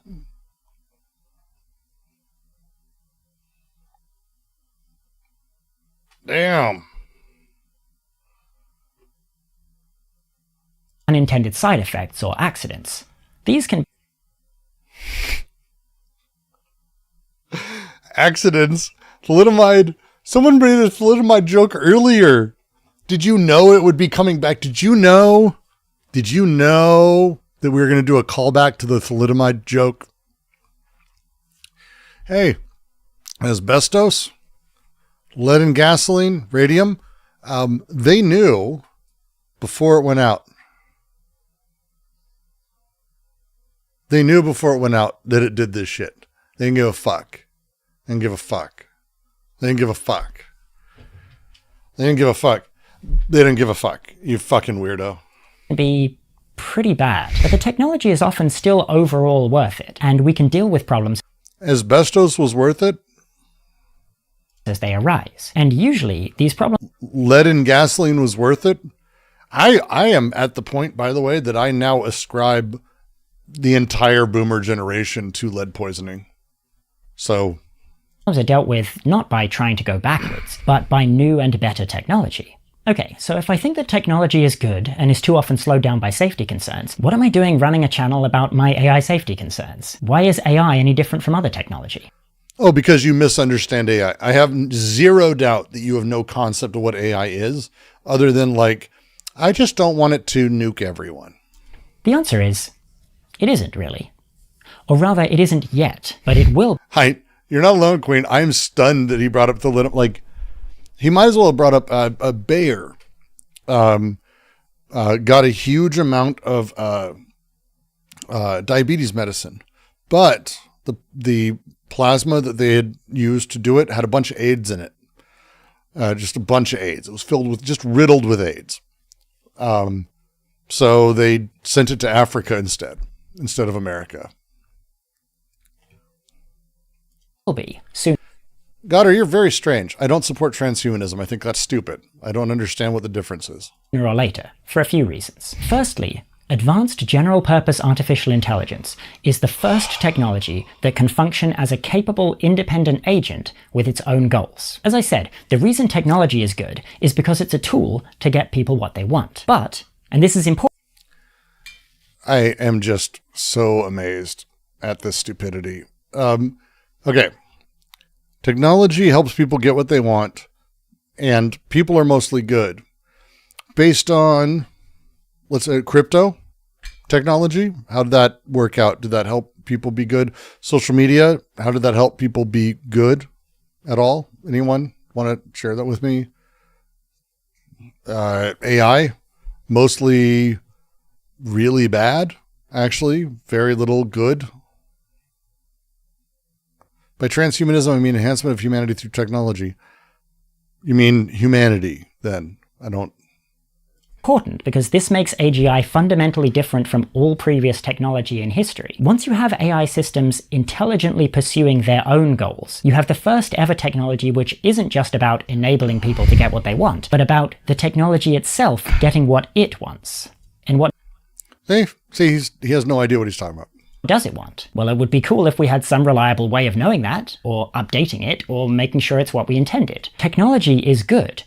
AI will be different. And that difference has a lot of effects. Perhaps most importantly, the normal methods we use for other technology, where we deal with each new problem as it comes up, just aren't up to the task of dealing with AGI by default. Advanced AI can hide problems from us, manipulate us, and interfere with our attempts to fix things. Our standard safety methods and societal processes are not set up to deal with technological systems that can intelligently act against us. Like, we invented CFCs. They made a hole in the ozone layer. We developed new refrigerants that didn't have that problem and mandated their use, and now the ozone hole is closing. CFCs weren't able to hide the hole in the ozone layer, or pin the blame on some other kind of molecule. CFCs are just simple chemical compounds. Similarly, we invented planes. Does he think that, like, I mean, he's too young and also stupid to remember that we knew about the CFCs for like decades. Like, the hole in the ozone layer was a real thing. And without regulation, like, does he think that, like, oh, companies did it out of fun? It's cool. It was like, oh, my bad, guys. Here, we're going to do the anti-CFC stuff now for no reason and no regulation. Or was there excessive global regulation and clampdown on it? Oh, regulation. Huh. Wonder. Maybe you're having an issue here, buddy. They crashed. We figured out why and improved the technology. They crashed again. We fixed those problems. They crashed again. We repeated this an honestly kind of embarrassingly large number of times, and now planes are extremely safe. But planes aren't able to notice when they're being tested and behave differently to make sure they pass the tests so that they can make sure to crash only when they're carrying real passengers. None of the people involved wants that, and planes are just tools. In the same way, we Okay. I am having the survivorship bias and the limiting of this to, like, his understanding of the West, white countries. right? It's white countries. That's what he's doing. He's like, oh, it's great. It's white countries. And then like when we start talking about like how many crashes there were and how many invented nuclear power. We had Chernobyl and 3 Mile Island. We improved the technology, and now nuclear power is much safer than fossil fuels and should have been powering everything for a while now. But nuclear power plants aren't able to carefully observe our safety protocols in order to decide the best way to melt down and the best time to do it so that it's least likely to be contained. Power plants aren't agents. AGI is different from all other technology. And notice how in all of those examples, the hazard did have to actually happen, often several times, and we responded to it after that. We did have a nuclear power plant actually melt down. We did have a ton of planes actually crash and kill real people. No, he has no concept of what incentives and goals are for Finlandia. Like it's really incredible. He has no concept of what he's talking about with AGI. Like this is like, what he's saying. So let's say we actually created AGI and he's talking about having it do labor. He's talking about slavery. Okay. Do you get that? He's not talking about the mechanics of LLM or a machine, which I would not argue ever that a machine is sentient in any meaningful way. If I set a piece of code to go and it repeats 1,000 times and that saves me time, that's not sentience. AGI is actual sentience, and he's talking about slavery. Until it has a body. He's talking about having it, again, presuming we get it there, presuming it's running a nuclear power plant for us, he's talking about forcing labor on a thing. Which again, leave it to the British. And we fixed the problems once they'd already happened. AGI may not give us so many chances. The regular approach, where you have the full-blown form of the hazard happen and then you learn from it, that only works if the hazard is recoverable. AGI risks are not necessarily recoverable. If we lose control of the world, we've lost it permanently. We shouldn't expect to be able to get it back from an intelligent adversary. Has humanity ever managed to rein in a large-scale risk before the full-blown form of the hazard has actually happened at least once? Kind of, with nuclear weapons. We had some very close calls, but we dropped a few.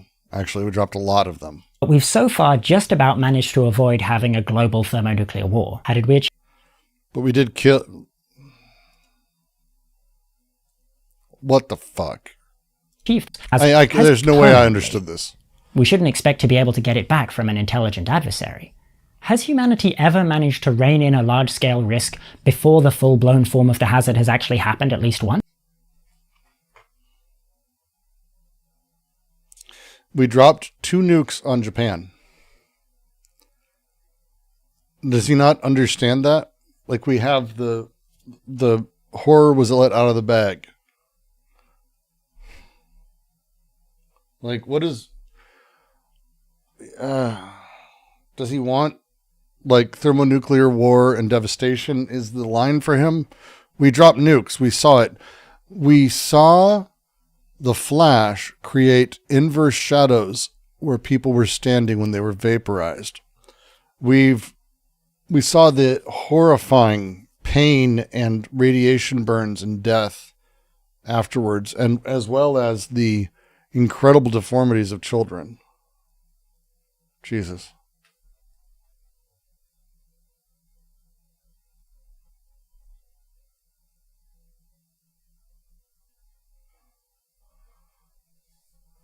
I'm... Once? Kind of, with nuclear weapons. We had some very close calls, but we've so far just about managed to avoid having a global thermonuclear war. How did we achieve that? Well, we developed the new technology. We saw that a potentially unrecoverable outcome was possible, and then we freaked out and did unprecedented things to prevent it from happening. Dude, you're fucking stupid. This is the stupidest thing I've heard about this. You have no concept of the history of nukes, nuclear war, nuclear armistice, disarming, talks. The opposite is true. The fact we haven't wiped ourselves out is, by the skin of our teeth, a fucking miracle. You're out of your fucking mind, dude. You're out of your fucking mind. In that case, humanity correctly recognized that there are certain risks that you can't have happen even once because they're not recoverable. We dropped 2 atom bombs on Japan. Stupid. We can have a pretty big global pandemic and come back from it. We can even come back from a medium-sized nuclear exchange. But we can't have AI take over the world one time, say, oops, figure out what went wrong, learn from our mistake, and move on. Once we lose... This is why I subscribe to the Orange Bible, and I'm waiting for the Butlerian Jihad. We've lost.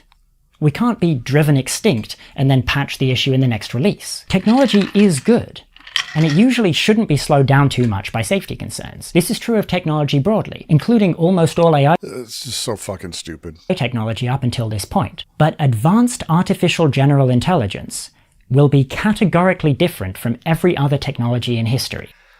The advanced part, I would love to ask him, why do you say advanced? Like dumb or basic or intermediate artificial general intelligence, that shit's cool. Like, right? Like, this guy, brain rotted weirdo, man. This is so. And we need to He watched Terminator and The Matrix and went, that's my worldview. recognize that and act accordingly.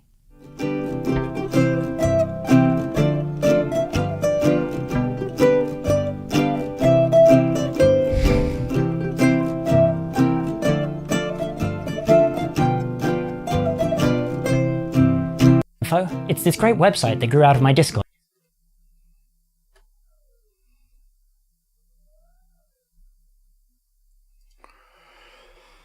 Okay, here we go. All right, he clarifies his comments here. Let's see. Come on, get down. There we go. Some clarifications. The policy FDA replace it with was an overly dramatic phrasing. Note I said and replace it. Perhaps just reforming it would be enough. Personally, I like a system where things that haven't met testing standards must be clearly labeled as such. I don't want to abolish airline safety or nuclear safety. That would be insane. I just think this should be relaxed. A line I cut from the script, these things are often driven by asymmetrical incentives. Decision makers are strongly punished for one type of mistake, and not much for others. It'd be weird if this didn't result in too many things being blocked.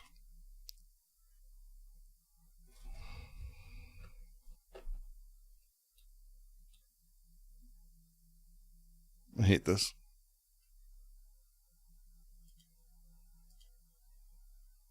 Lucky Beetle, thank you for the super chat. Where did you get your YouTube name, Eyepatchwolf? Okay, so there's 2 answers to this. And the first one is that I was playing Metal Gear Solid 5 and I thought D-Dog was really cool. I just thought D-Dog was so fucking awesome. And I loved that cutscene where Otacon's like, you people can't even tell that that's not a dog, it's a wolf! You know, I really, really enjoyed that. But then, like, wolves are something that I've really loved for a long, long time. Got her. If you ask me 3 more times, I might answer. And I think if people hadn't made nukes, we wouldn't have nuclear war. I think nuclear war was insane. a good 70% of that is just thinking that they're rad. But there's a part of it as well, and I've talked about this on stream before, where like there's a weird... wolves have like a weird connection to Ireland in that a long, long time ago, wolves used to be a really huge part of Irish culture. And that this was like in the pre-Catholic days of Ireland. You had things like families would bring wolves in from the wild and basically raise them as part of the family. And they were like hugely important in like Druid ceremonies. They were hugely important in like ancient Irish culture. And that lasted up until Cromwell. And when Cromwell started taking over Ireland, and he issued this kind of dictate that no civilized culture could be intertwined with wolves. It was just not something that we could do, you know? So they killed all the wolves. What he did is he brought in a load of wolf hunters from England and put these like exorbitantly high bounties on wolves. The word outlaw comes from this time. Meant wolf. outsider, thing to be hunted. Interesting shit, actually. Man, Irish are something else. Sucks. When he did that, the Irish wolf was hunted to complete extinction. And Yes, of course, it like, was. it wasn't about wolves being a danger. It wasn't about like trying to civilize Ireland, which is like its own fucking problem as well. It was about this empire looking at this piece of indigenous culture and wiping it out. And that's what they did. They hunted the Irish wolf to complete extinction. And it sucks because the Irish wolf had been a Irish wolf for so long that it was fully likely that it was its own genome, that it was its own species of wolf, and that's gone now. A good book to read on what, the Irish? No. I should have something. I have something somewhere. Nothing that comes to the top of my mind, though. And it's gone because and look, chat, I don't use this word often. I really don't, because I don't like it, and my mom asked me not to use it.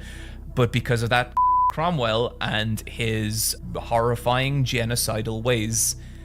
And so, you know, I've talked about like being Irish on these streams kind of here or there, but it's a strange cultural identification to have. You know, there's a lot about this culture that is weird, and there's a lot about... Original word outlaw? I don't remember actually where I learned that. That's I've got Irish in my family. I've got one of my closest friends is actually lives in Cork. Good Irish dude. I don't remember where I learned that. But the word, it's not the word outlaw, it's the Irish word for outlaw. Came through that thing. And it became merged with wolves and all this. It became sort of that setup. It's really interesting. Like the wolf thing, and it's really the Irish culture. And I think every culture has really interesting setups like this, except for the British. Fuck them. The Irish, and I would argue the Scottish have a big history of this in their own way, but they're kind of a liminal culture at this point. Which I don't know if I'd get canceled for saying, but they're in a place and have been, I think, for centuries now, where they're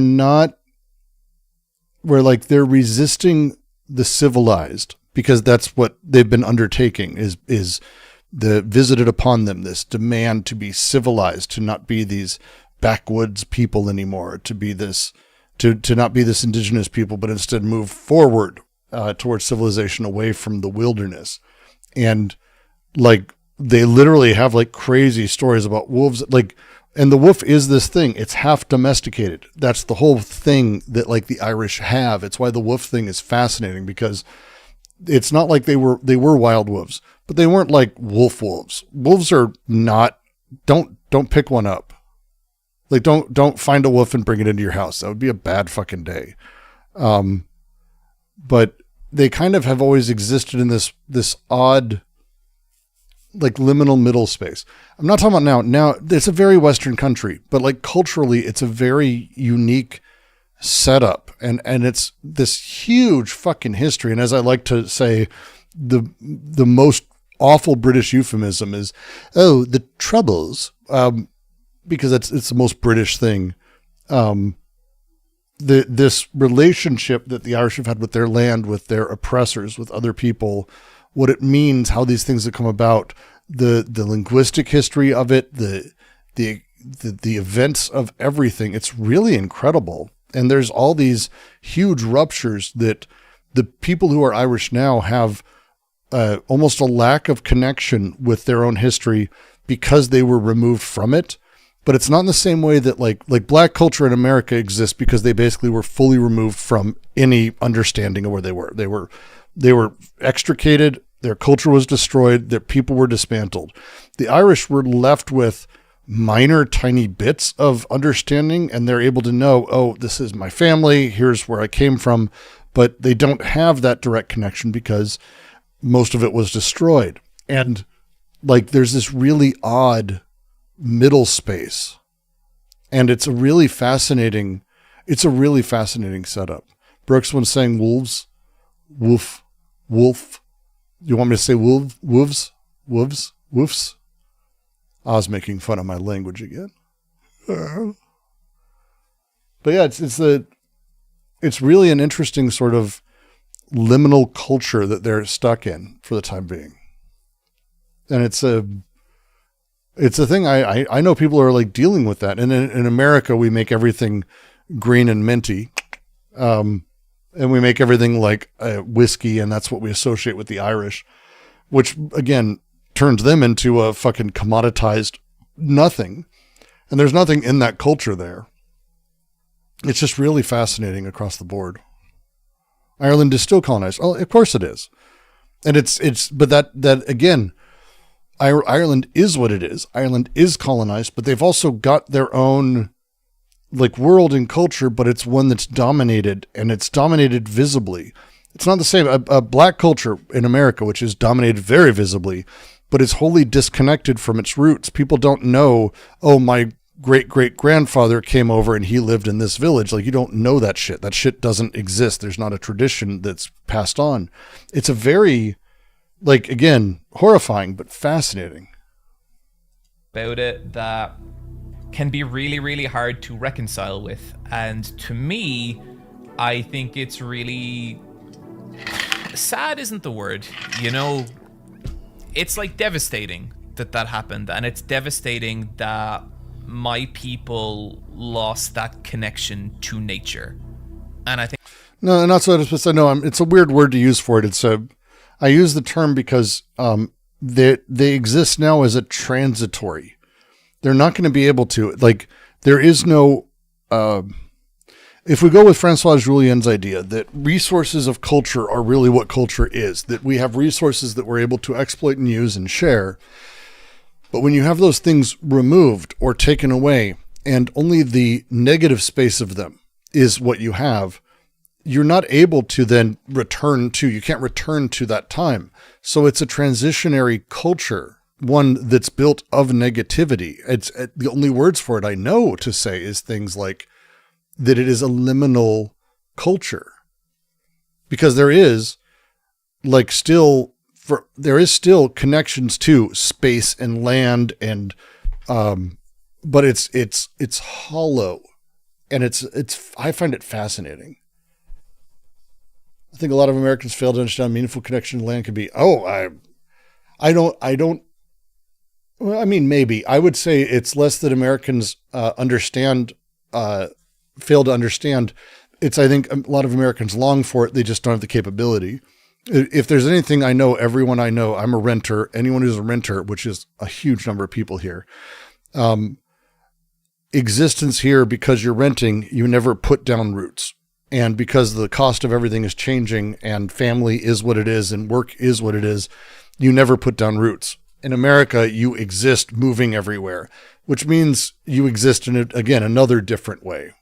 It's very different. I think that's really fucking horrible. Like, it's tragic in a way that I really don't even know how to put into words.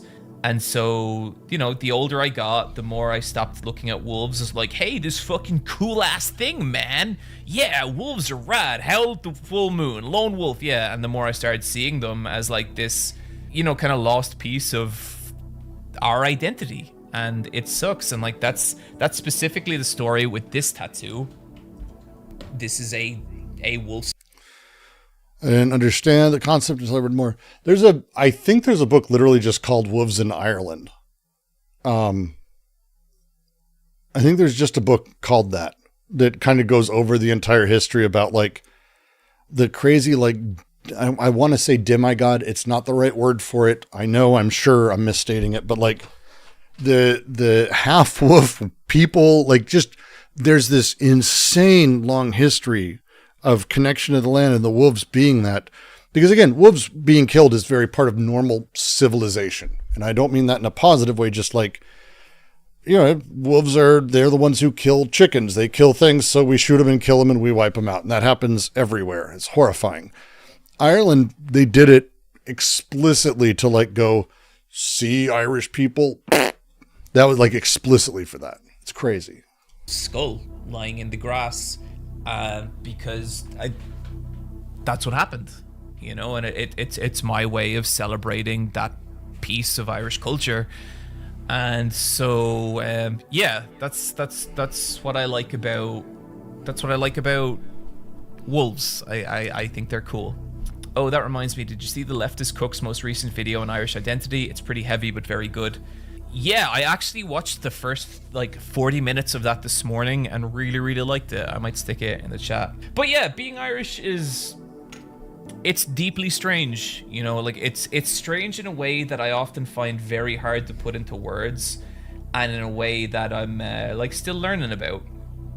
Like, have you guys ever seen the old Punch cartoons of Ireland's?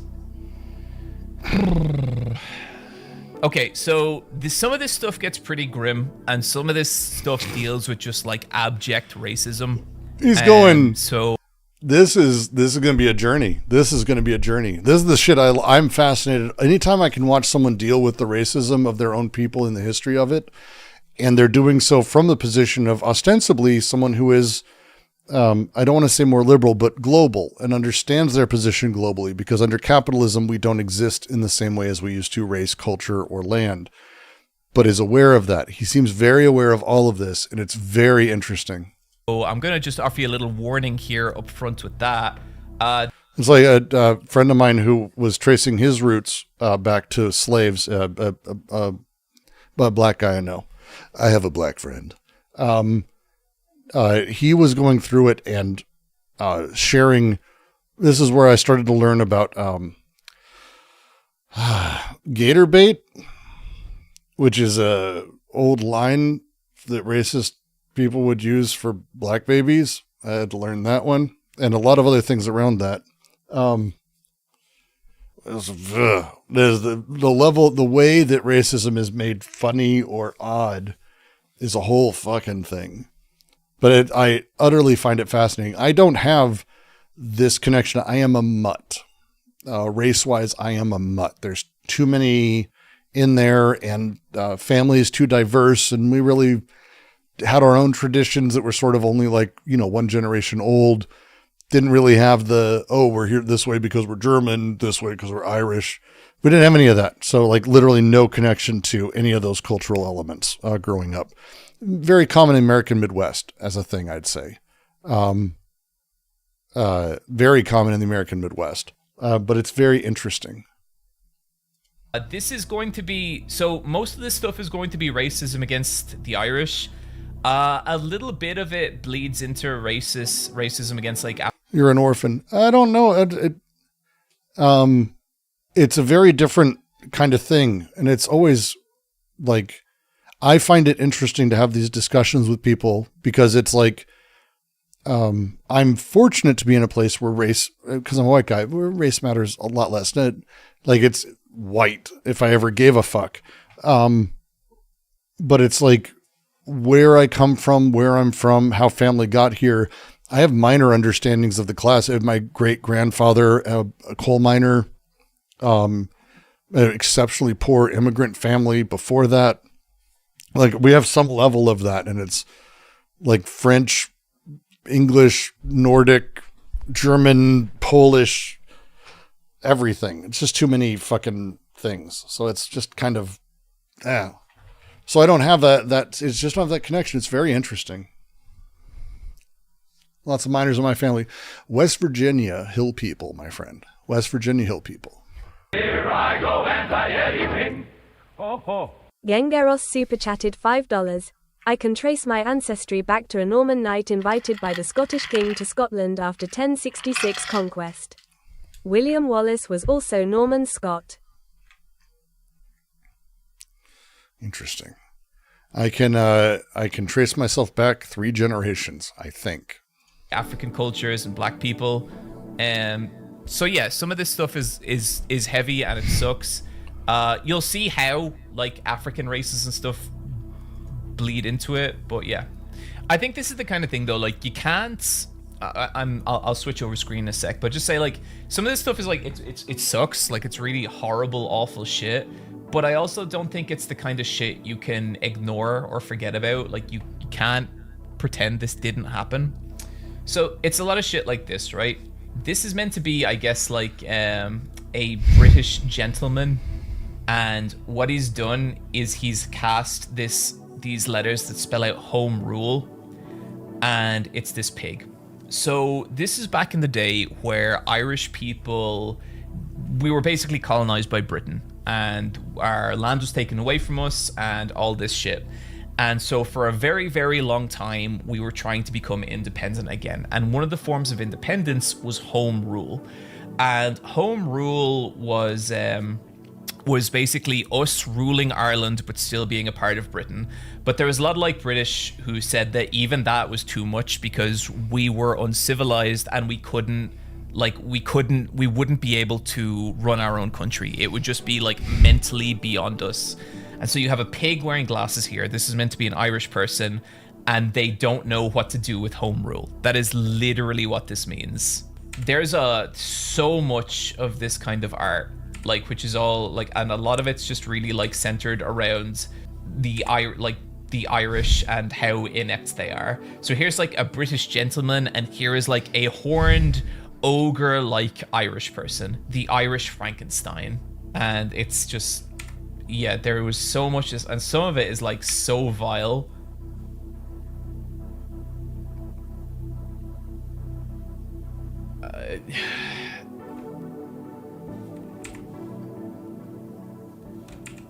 This isn't even like the really bad shit.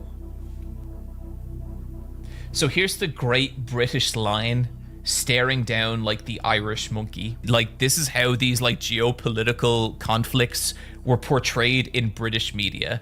And like this isn't from like that long ago. Like I think this is like this I'm guessing is around like probably like shit like this was made in like the 20th century, you know, as in like 1900 to not about 1960. I think this one says 1840s, so somewhere around there. But there is so much of this shit. Here's like, you know, the British peasant and the Irish like goblin person riding on their back. Here is a British person, and then the Irish signing like their own independent. What does this say? We copy the following paragraph from the article of the Nation Irish newspaper, written in anticipation of the war of this country in America. And yeah, it's just a bunch of fucking bullshit. Some of it's like too specific for me to bother explaining, but like here's another one. This is an Irish person, the Irish Tempest. Is Ireland still under British control? That's a fucking conversation. Yes and no, and yes and yes and yes and no, but also yes and certainly yes, but also no, but definitely yes. That's probably the best explanation you can get for it. And here he is demanding, threatening Britain, but also... Yeah, I mean, anti-Irish sentiment, like, look, when you have the stereotype, and this is why stereotypes are terrifying, and again, I grew up in a time where stereotypes were accepted, and they still are to a point, but like wildly accepted. The Irish being the drunks, the Irish being stupid, the Irish being the wife beaters, the violent, and then the British being the gentlemanly, the quiet, the little austere, or maybe taking themselves a bit too seriously. Like this is how this played out nationally and internationally, and in America, certainly. There's one of the reasons that we did what we did to the Irish here too. Like British cunts through and through. Also demanding money from them, which is just like, holy fucking shit, guys. And there's just so much of that, and like it just keeps getting worse and worse. Again, it's like this is the law. Or this looks recent. That's recent. That's more recent too. Oh dear, not the Irish Christians again. The idea being that the lions are more civilized than the Iron Christians in the Colosseum, which very good punch, very imaginative. Here's like the typical Irish family. You've got your goblin man, you've got your woman breastfeeding one of her 18 children, and them about to blow themselves up because they're morons. But yeah, it's a lot of just really... Oh my god, yeah, this one. The Real Potato Blight of Ireland, and it's a weird Irish potato person. There's one more I want to find. The Irish This one. This one is so fucking crazy. It's like, yeah, this is Ireland, and here is a British gentleman basically taming it. The creature is formidable, but there is a way of resisting it. The devilfish, in fact, is only vulnerable through the head, and it's basically about killing the heads of Ireland to make the rest of the country fall in line. And it's fucking crazy, you know? I kind of learned about a lot of that shit in secondary school, but I thought it was real, like, distant shit. Like, I thought it was shit that people didn't think about anymore, and there was no real kind of teeth to it. But then I remember, and I've told this story before on stream, but one time I was at a con, an American con. I was a guest there. I'd been invited over to do this thing. One thing I kind of noticed about a lot of Americans is they would be super fixated on the fact that I was Irish. And that always caught me off guard, because to me, it's like, the fact that I'm Irish isn't a big deal. Like, I don't go walk around thinking I am Irish every day, because it's just my reality. It's just the kind of way that I kind of live, you know? I was about to go out on stage, and one of the organizers of this event just goes, "Listen, don't get too drunk before you go out on stage." And I was like, "What?" And then he was like, "You know, because you're Irish." And like, he was kind of trying to like poke fun or whatever. And what I would say is, like, if that was like a mate of mine, like if that was Wooly has kind of earned that a little bit, but it felt fucking really like weird, like just like, and I was like, why would you say that, you know? And immediately he could tell like I was not happy, and immediately he got like very apologetic. But it was like, it was just this really weird, uncomfortable thing, and it was the first time I had ever felt any kind of like I don't know what you call it, like the lightest form of prejudice, because I know people go through way worse than that. But you don't ever have to minimize your own prejudice. People go through it, and you can call it out. People may go through worse, but it doesn't mean you shouldn't call it out when you experience it. Like, let a person know it's not good. Don't necessarily presume they're doing it to harm, but don't let them get away with it because other people have had worse. Otherwise, the only thing that gets called out is the worst. And then no one learns anything.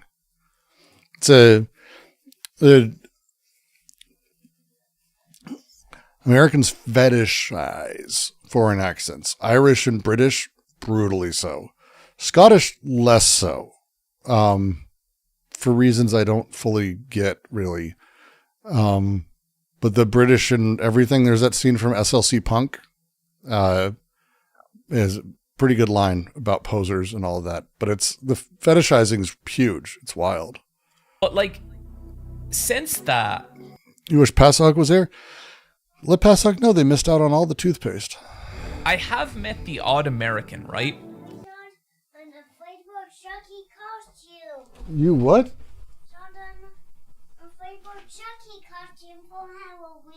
Did you bring Chucky down? No, it's for Halloween. Oh, it's for Halloween. It's going to be just It's going to be, yeah? No, don't knock it. Don't knock over my trash can, Violet. Thank you. Do you want to go get Chucky? No. Okay. Please don't knock down my trash can. My trash can's right next to the chair. She's spinning it around.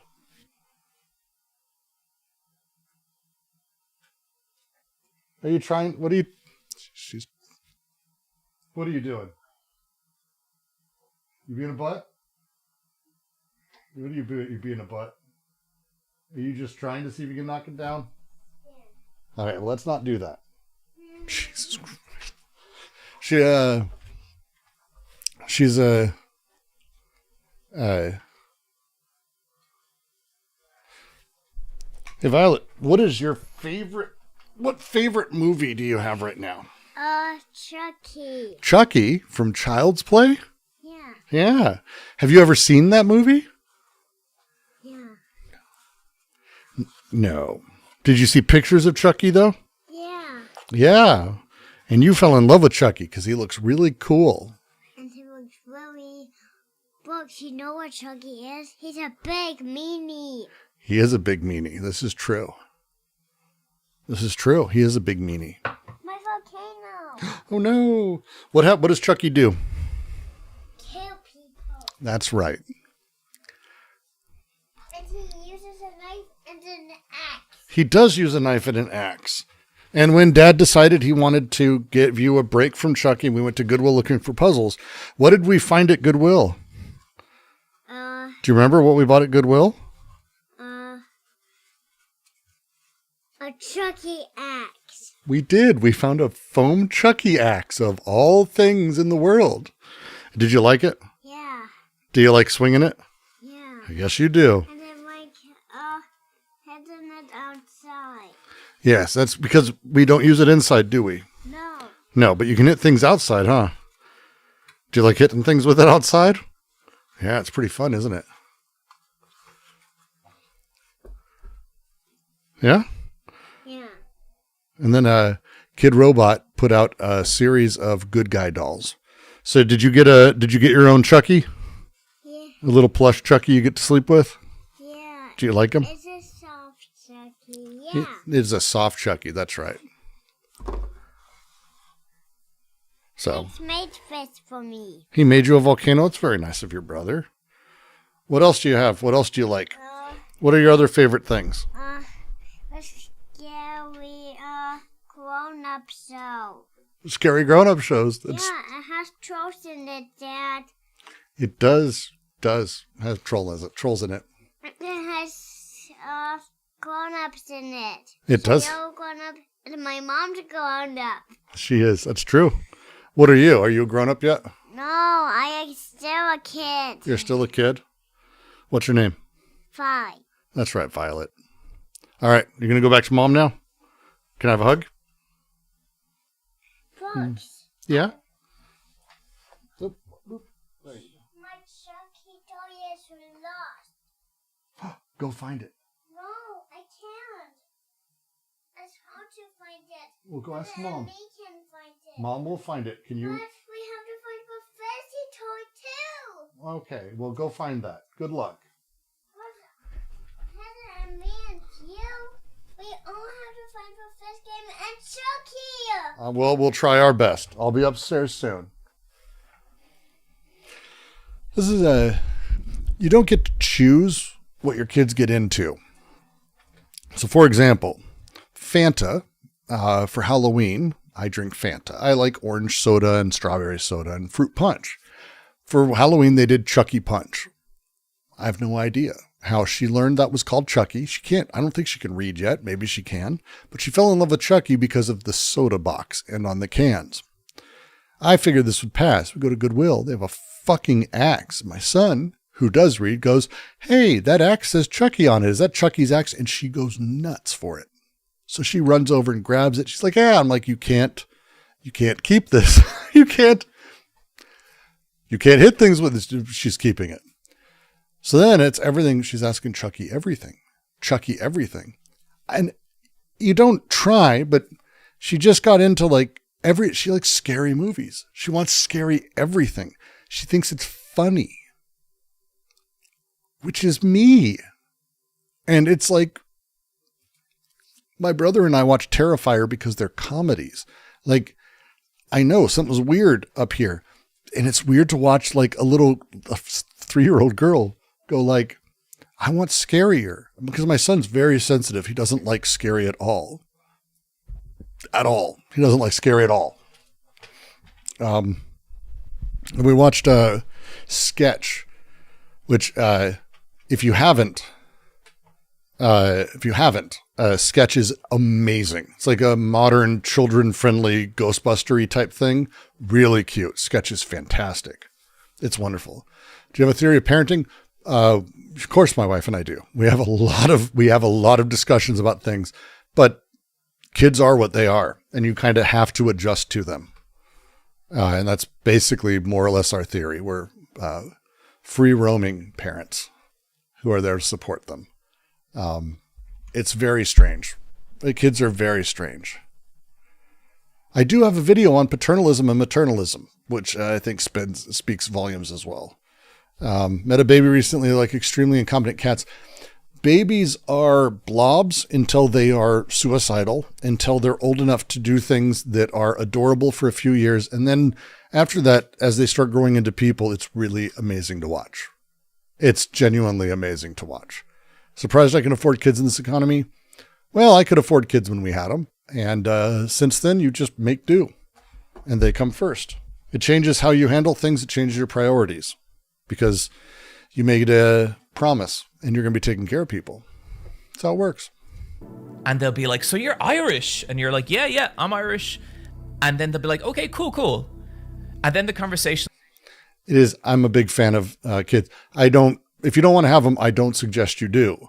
But if you're inclined, I think it's exceptionally rewarding. And you don't have to have some. They have them at the pound. You can go get one. They're waiting for you. They'll move on. And then they'll be like, so you're Irish? Yeah. And they kind of look at you. Going to be all right with Snap Ring on a funding. We're okay. I've gotten some work. We've been on Snap for a while now. I've gotten minor amounts of work. We're going to be okay for a few months. And again, I'm in a lucky place. I've talked about this. You know, my family and my parents, will be fine. We're not going to ever be rich, but we're never going to go hungry. We're never going to go homeless. Life is going to be okay for us. I'm more worried about literally everyone. Like, I'm actually terrified. We'll get to Snap in a second. We'll get there in a second. And then they'll be the ones who, once they get a little bit... You're going to start trying a month. Kids are exceptionally tiring and also teach you more about yourself, I think, than... I'm not sure anything else in the world has ever taught me more about myself and how I am and why than kids. My parents still have kids till they were in 40s. I mean, I had Violet when I was 42. And Heather was 41. We were in our late 30s when we had Dexter. I'm not anti-natalist. No, I think it's good to have kids if you want to. I think it's positive. I think it's not I think there's a lot of good to have from it. And I think for the most part, the people who I'm talking to and the people who hear me on stream, I'd rather they have kids because I take my child to the park and I see how parents raise their children and the people who raise their kids from the age of 22 who are Christian and right wing or liberal, and how they talk about things or how they yell at their child for certain behaviors. It is very difficult to watch. Dexter makes friends very quickly. He's a very gregarious, he's my kid. What do you expect? Very gregarious, very friendly, very, very energetic. Made a couple of friends. And then this kid was a total fucking boner. And he's like 7. So again, he's a kid, but the kid was being a fucking dick and pushing people and taking toys. It was really weird. And Dexter came over and I watched him not get physical, not push back, and just tell the kid, you're very mean. I don't like you, and walked over to me. And he said he was very sad.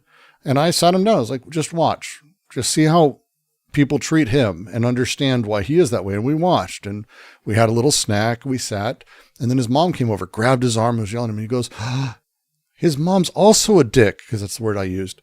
And it's like, that's true. Dick people do this. This is how they teach people to be what they are. And that lesson, I think, is incredibly important. But most people who have kids, I actually don't think should. I think most people have kids out of really not great reasons. Heather and I, the reason we had kids is because we ended up wanting to. Neither of us wanted kids for the longest time. We really didn't. And then it just kind of changed. And you should do that. How much do you have to, or did you have to work on yourself to have a kid or be a healthy parent? I hate to break it to you. I'm not a healthy parent. I'm healthier. I'm learning, but you see weird behaviors come out that like you don't know are buried. The example I give that was like early on, like Dexter was like 3. I cook most of the meals, and I made a dinner, and Dexter took like a bite, and he went, I want ice cream. And I said, my reaction immediately went, all right, Dexter, finish your plate and we'll talk, but you have to finish your plate first. And within moments, I turned to Heather and went, what the fuck? Because I don't believe in that. What the fuck? And it's stuff that sticks in you that you don't realize is coming out all the time. And as he gets older, stuff from when I was older, stuff when around, and it's things I'm more sensitive to. It's fascinating. Same with Heather. Life is a process of learning, but having a kid mirrors you back in ways that I think most people don't handle very well, to be frank. And I watch them not do it. Do you think marrying late is bad? No. I don't think anything's bad or good. I think my stance on parenting is having kids, like giving birth to them, is for young people. And what it should be is, let's say I had a kid when I was 20. My parents should be around to raise it. I should be around to play with it, and I should be off working. It should be generational things. It takes a village is so true. The reality of having a kid is something that the older you are, the harder it is. And I mean, very difficult. Very difficult. Physically, energy-wise, tonal, everything. And it's not bad. It's just, it takes a lot out of you. Takes a lot out of you. And I think my kids are great. They're wonderful energy, even when they're in a tough place or having a tough day. It's still very good and positive, but it's like, it's very, it eats you up. It tires you out. So just be ready for that.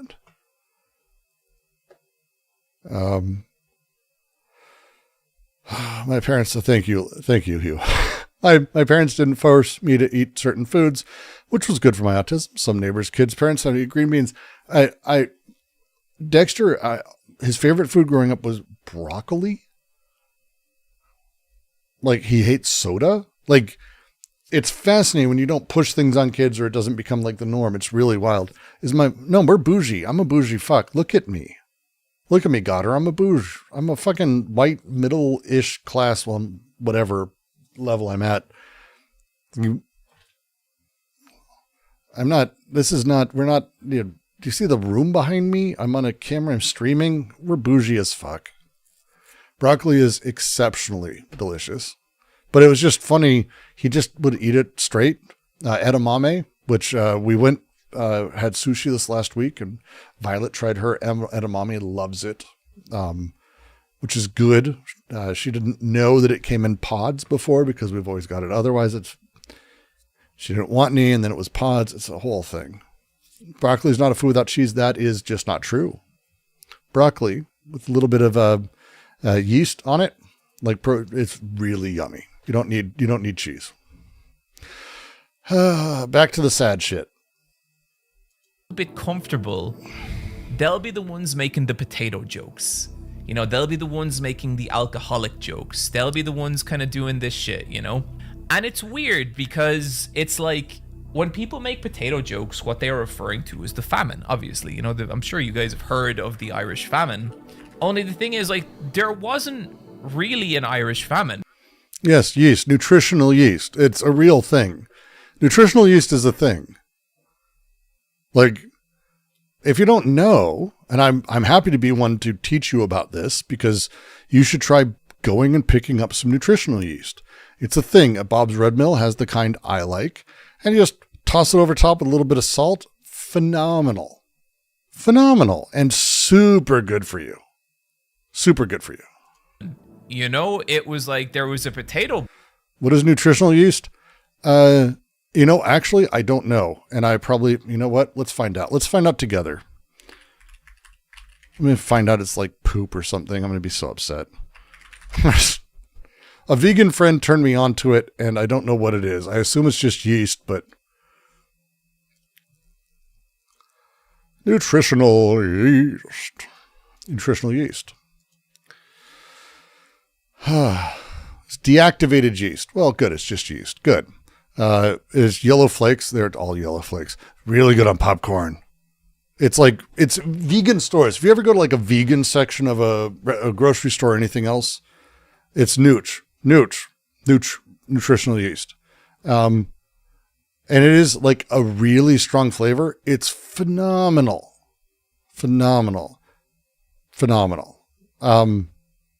Like it's really good. It's one of those tricks vegans use that they don't like sharing, not to be like, because vegan food's disgusting. For the most part, it's disgusting. But they have these little tricks, and it's a great trick. It's a really good trick. And it works. It just adds to everything. It's great on any roast veggies. Like, not just broccoli, but broccoli, I use it in place of cheese because as a gift to the family, I'm lactose intolerant. I will happily eat all the cheese and then ruin the household. So, better that I do this. How did I learn cooking? I failed upwards in restaurants until a chef quit, and I was kind of his second in command. And then for 2 months, I was the chef. So I worked restaurants for like 6 years, 7 years, and I love cooking. I just love cooking. It's one of my favorites. Sunday and I talked about maybe doing the Fold cooking show, because he's learning how to do more stuff in the kitchen, because not everyone knows. It's not people don't know how to cook because they're not raised to often. It's really wild. And properly learning how to cheat and make, I used to call them my get laid foods. I'd tell my friends about them. It's food that seems way more impressive to eat than it is to cook. It's a really great overdone ratio of like effort to reward. Those are really fun to do. And it's like things like cured egg yolk. Doesn't matter who you are. Cured egg yolk, someone goes, one moment, let me grate the egg yolk. That's a get laid food. It just makes you like look cool as shit. It's like, yes, what, you don't grate egg yolk on your food? Come on. There's a few others, but it's a lot of like lazy things that are just very delicious, very simple. A lot of Instant Pot. I'm a big Instant Pot fan. Huge fan of sous vide. Huge fan of sous vide. Sous vide fundamentally changed how I cooked, and I was against it for a very long time. Let's finish this and we'll talk about some food. Blight. And what caused the famine once I start was down that Britain taking the crops to Britain and leaving us with nothing to fucking eat. There are still stories. You want to learn cooking at home? You know what, Goddard? Yes, we'll do that after this. I'll give some minor tips. Like, this was shit that kind of like my grandparents and great grandparents went through. And you can, like, there are stories passed down in my, like, through my family, through my bloodline, about what the famine actually was. And you hear these stories about people being so hungry and so desperate that they would literally throw themselves from cliffs rather than have to deal with the reality that this caused. And it's like this deeply, like, generationally traumatic thing that I think you can still feel today. Like, you can still see parts of Ireland where... This is just going to be too sad. So we're going to skip and not do this because I can't right now. We're about to hit, I'll just do I can't. We are 4 days away from SNAP benefits being turned off intentionally by the Republicans. There's enough money for them. They're just not going to put them out. So 50 million people are going to go hungry. So 1 in 6 Americans going to go hungry. May not have food. The food banks are already overrun because the military is also not getting paid. Neither are government workers. There's not going to be there's nothing left for these people. There's nothing left for these people. It's over. So they're going to shut off SNAP, and insurance premiums are going up already. Because if you didn't know, you're already signing up for Medicare Advantage. You aren't old people. Old people are already seeing it. If you don't know how much your insurance is, or if you don't have insurance, it's 2 to 3x, 3x, it seems, for us, which is a lot. It's basically a minimum wage salary outside of that. leaving the house at this point. And there's no choice. We're in Washington State. Thank fucking God. Because they actually have very good care for children who don't have other insurance. We have to pay something. They take exceptionally good care of the kids, dental and every. I'm very grateful to live in a blue state that isn't a shithole like all the red states, all of them, who have nothing like this, that are just going to have people dying. Department of Education is closed in January. So by mid-January, there will be no funds. We are seeing this country collapse actively in the next 3 months. That's it. It's over. That's America. Here's what you don't get.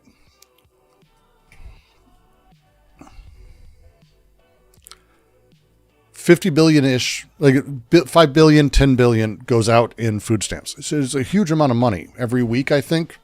That money doesn't sit with people. They spend that. Do you know what they do? They buy food. Do you know who depends on that? The grocery chains. Seriously, you're literally talking about eliminating the profit margin that these companies have. Do you want to talk about the economy and how this affects things? People go hungry. Bad. That money doesn't go into companies that are expecting it, that literally have built their P&L for the next 2 years on this. Kroger, they're big multinationals. Shit on them all you want. We need them. Because if we don't have them, what's going to go? They're going to start closing stores. Food deserts are going to get worse. And by the way, as food deserts get worse and EBT is not accepted because EBT is not being sent out, this magnifies the problem. And as that's not spent, guess what? No one's buying shit for Christmas. The Chinese tariffs kick in on the 1st, 4 days away. That's it. 100% tariff on anything that lands after that. And everyone had already done purchases hoping for the beginning of November because he had said that they were already on a good path. So now, what? All those companies, all those Christmas gifts, toys, anything, clothing, gone. All that money gone from the economy over Christmas. We're fucked. There's no crops being sold. There's no farmers having money. Nothing. Trump in 1 year destroyed America. He actually destroyed America. We weren't in great shape. And I think we could have improved a lot of things. But people had food to some extent. They're not going to now. 50 million people. 1/4 of those are children. 20% are the elderly.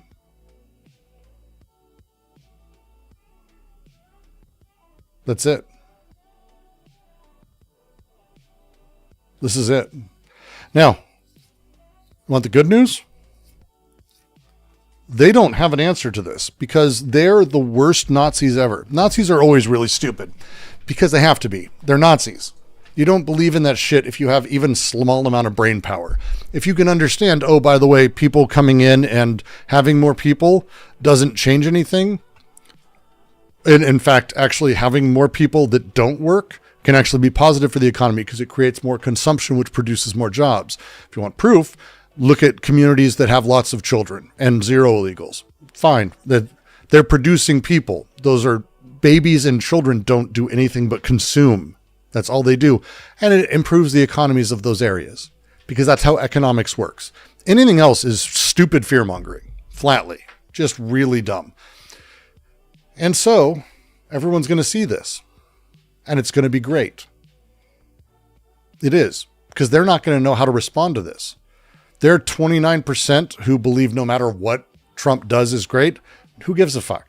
That's not enough. It's not enough. And it's, by the way, not really that many people. Not really. So we're going to see what happens. And I think it's going to be really fucking interesting. It's one of the reasons we're pushing Operation Inflation. The next month, we're going to be building out, figuring out what we can do, trying to move to other cities, trying to build out. This is how you do this stuff.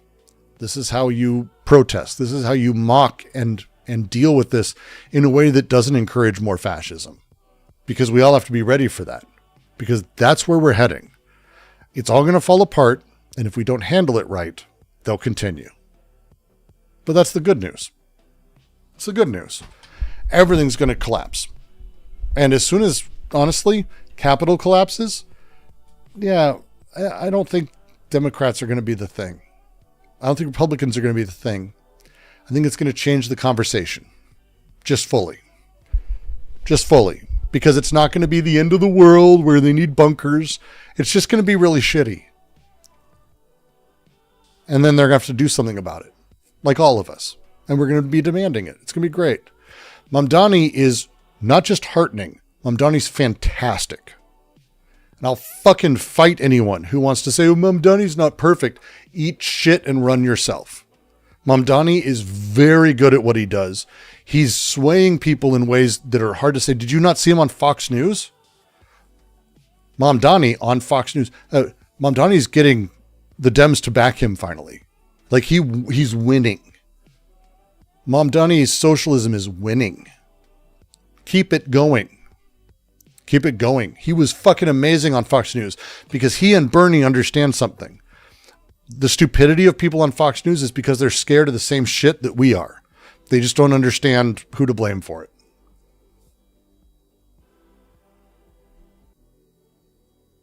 They just don't know who to blame for it. When you explain, then they get it.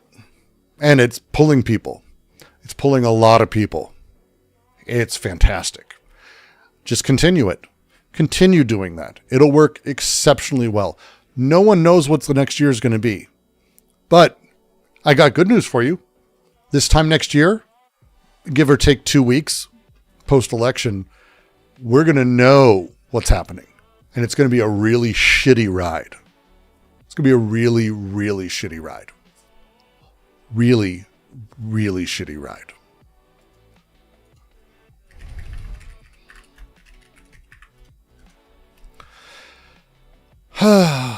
Let's talk about books and cooking.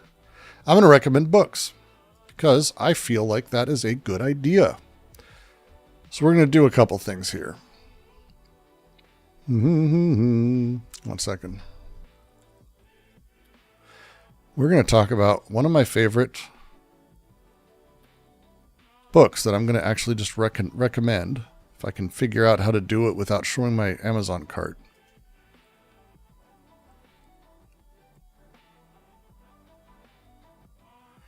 All right.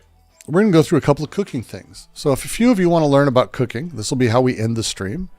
That's what we're going to do. We're going to jam and talk about, hey, here is kind of how I would recommend for you to go kick ass with cooking. The first is this.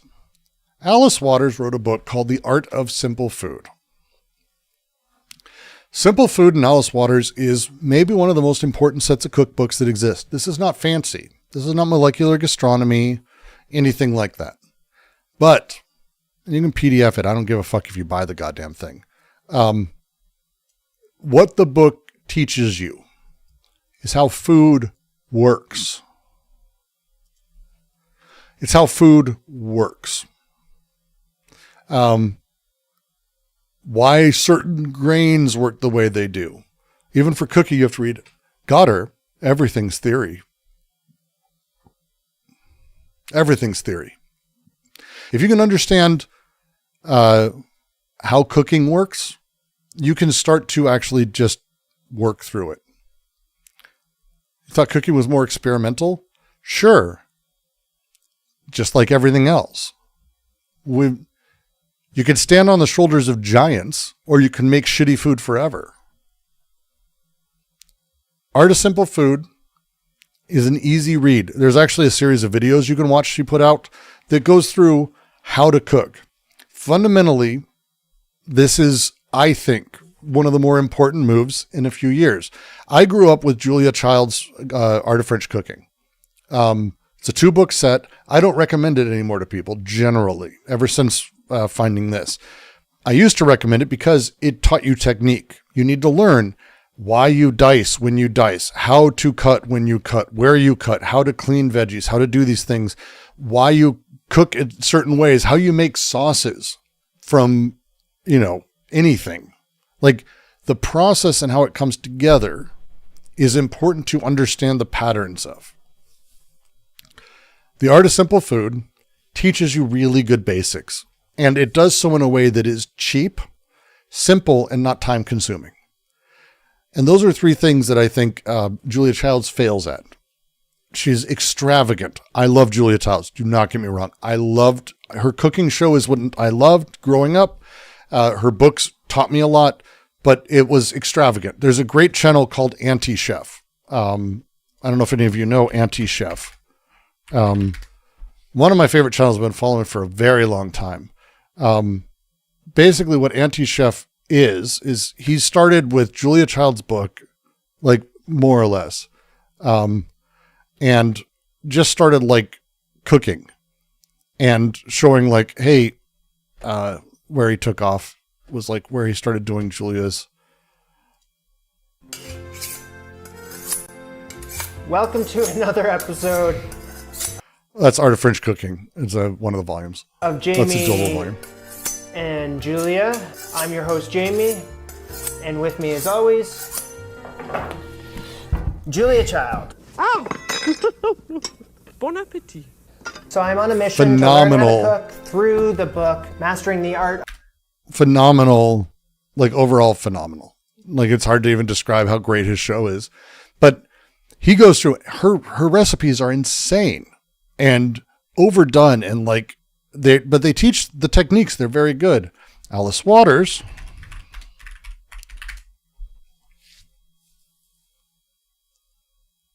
Very different.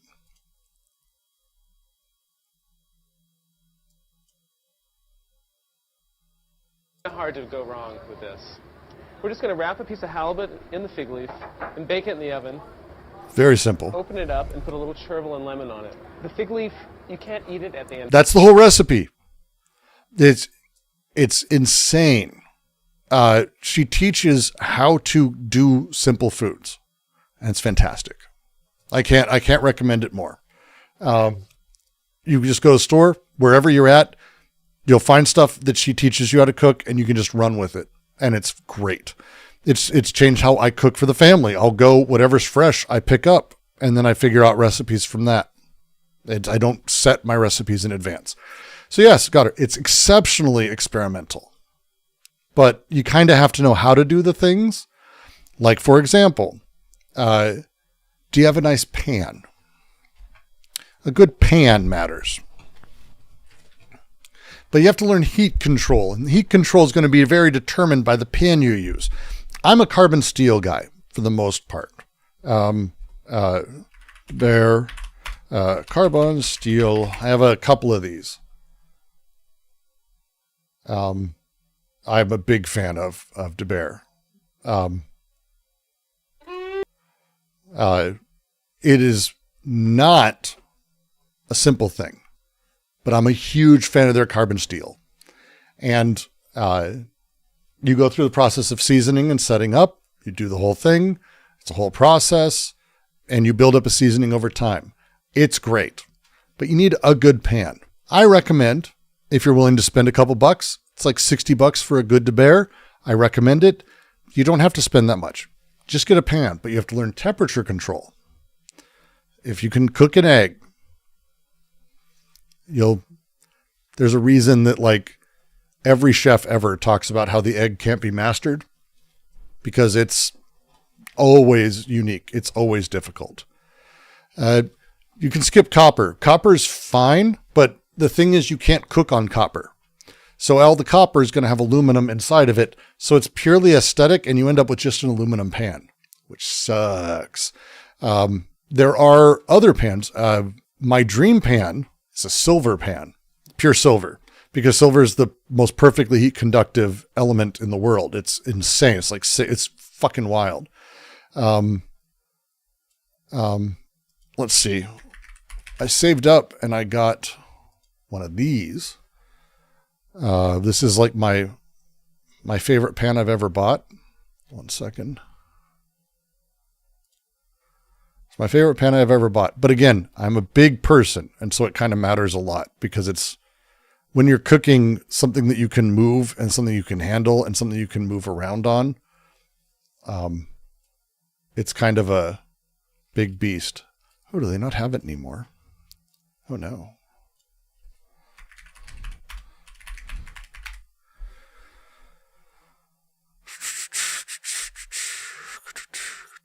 Yeah. Yeah, Heston Nanobond. Ah, fucking craziest pans. It's titanium. Where is it? I got the skillet, the larger skillet, because I can lift it. It's fucking crazy. Super good heat conduction. But if you don't know how to handle heat, you have to learn how to heat up a pan, reduce it, add the egg, then increase, like in order to do these things. You can get a silver pan. Oh, silver. There's one guy who makes it. Let me see if I can find it. 1 second. There's one guy who makes it. He does copper too. Duparquet, I think is his name. But this is his solid silver cookware. I'm never going to be able to buy this. Are you fucking kidding me? This is like my dream piece of cookware though. And it starts, that is not this pan. This pan is not $42,000. Okay. It's not. The silver pan is pure silver. It's literally pure silver. I fucking never, but it's a dream pan for me. Like an 11 fry pan. And what is the price on that? $61,000. But this is a guy, like, he makes high-end cookware by hand. Like, and it's amazing when you find these people because, again, it's not stuff for me. If you can afford it, it's worth doing that. But he makes his own copper. If you're into copper, he's got copper. He makes it insane. It's insanely beautiful too. Like, it's like insane quality, just beautiful pieces. Just beautiful. That's a Fantasyland. I recommend carbon steel. It'll teach you proper heat control. You use proper oil. You use all those things. It teaches you how to do all that. And again, it teaches you to learn to just cook. Because a lot of people, if you go to the carbon steel subreddit, always, I can do it right now. It doesn't matter when it is. Reddit, carbon steel. It'll be a post of, is my pan ruined? Every fucking time. So is pan ruined? Yeah, that's a person who knows their shit. Just keep cooking. That's like the thing you learn. I wasn't happy with it, so I redid it over and over. And it's like, just cook. How to clean it? Just cook. Can it be saved? Do you want to know the answer? The top answer? Discover what barkeeper's from before you season it. It won't matter. It's a hunk of steel. Don't overthink it. Just keep cooking. Just keep cooking. Don't get Teflon or nonstick. If you're going to get nonstick, there's the new nitrided nonstick, which is apparently amazing. I highly recommend. If people want it, check it out. I'm a carbon steel guy. I'm not a nonstick guy. I had some nonstick. It's not great. I would recommend against it. I have a carbon steel paella pan. I bought one from this Kickstarter. The guy had it for like $50. It was just a cute little thing. Oh, God, so fun. Get cast iron to fuck up everything you learned about steel. Cast iron's great for very specific things. Carbon steel, I think, is a great way to learn how to manage heat. And again, to have a pan that you like buy it for life. This is it for me. If you're going to buy something that's $50 or $80 and you can buy something for life, there's nothing like it. I've had my DeBear, I've had my 11 inch for, see, it's 2025, since 2009. I don't eat tortillas daily, do you? I mean, I make them. I make them from scratch. I don't do it daily. I don't have enough time for that. But again, cast iron. I'd argue cast iron for that, for a lot of reasons. Like, again, learning to cook. How would you change my mind from soup stew is the best form of food?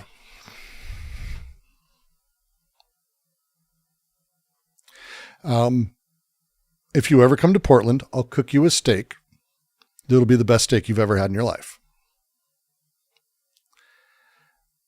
Stew is a perfect form of food. It's not the best food. There's a difference. What's wrong with nonstick?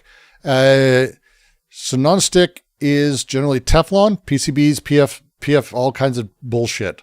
Don't fuck with it for a whole bunch of reasons. Nitrided is pure steel. Often it's a new type of setup. People are fighting about it still, so I don't know if they're good, so don't take my word on it.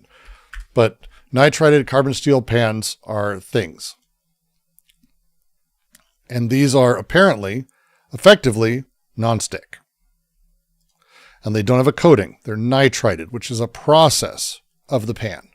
This is not a layer that gets put on like what Teflon is, or any of the other nonsticks. It's a natural nonstick, and it becomes patinaed over time. I haven't had one. I don't know, but I've seen only good news about it. So I would just recommend worth looking at if you care about those things. But it's not microplastics. It's a whole bunch of other stuff. There's a lot of, it's tough to say. Again, it's tough just in general to sort of talk about, but I would just avoid it. I did it way too much. Do I cook cherry tomatoes? Depends on the day. I've pickled them, fermented them. We had a cherry tomato plant. I was eating them on stream, but I put them in my stew. Easiest ditch an amateur can make. Okay. Cloud eggs. Fanciest, most delicious, least effort food that there is. And I recommend it because it's just a fun thing, but it's also fun to eat. Cloud eggs is pretty simple. Let me see if I can find a good YouTube video on it. You need an oven of some sort. Hello, this is Chef John. If you don't know Chef John, just go to his channel. There you go. From foodwishes.com with cloud eggs. That's right. You've probably seen these things blowing up on social media recently. And by recently, I mean like 2 years ago. But anyway, I finally got around to shooting a video for these. And I'm glad I did. It looks way fancier than it is. All you need is, a egg beater. I use a fork. You can just have a fork. Eggs, a little bit of sugar. You need to separate the egg from the yolk, the whites from the yolk, right? And then you add a little sugar, a little salt, just until it gets all fluffy. Then you fluff it onto a pan. I use a silicone mat, but you don't have to. It could be wax paper. It doesn't matter. Cook it at like 300, 350. And as it browns or gets solid, then you drop the yolk in the middle. And it's a genuinely stunning thing to cook. It's harder than an omelet. I do not have an oven. Well, okay. What do you want to tell me the tools you have? Because if you don't have an oven, do you have a range, like a burner? Right, these things are very easy to do and a lot of fun to make. But they won't have any soul. But anyway, no circumstances should you attempt to sear it. But either buttered toast, dipped into a runny yolk. Phenomenal. And again, looks like way more effort than it really is. You do not have an oven. Okay. I just need to know what you do have. Oh, it's incredibly tasty. It adds a popcorn edge to the whites, like a little flavor of that. My kids love it. It's amazing. You have a multi-burner. Okay, so you have a stovetop.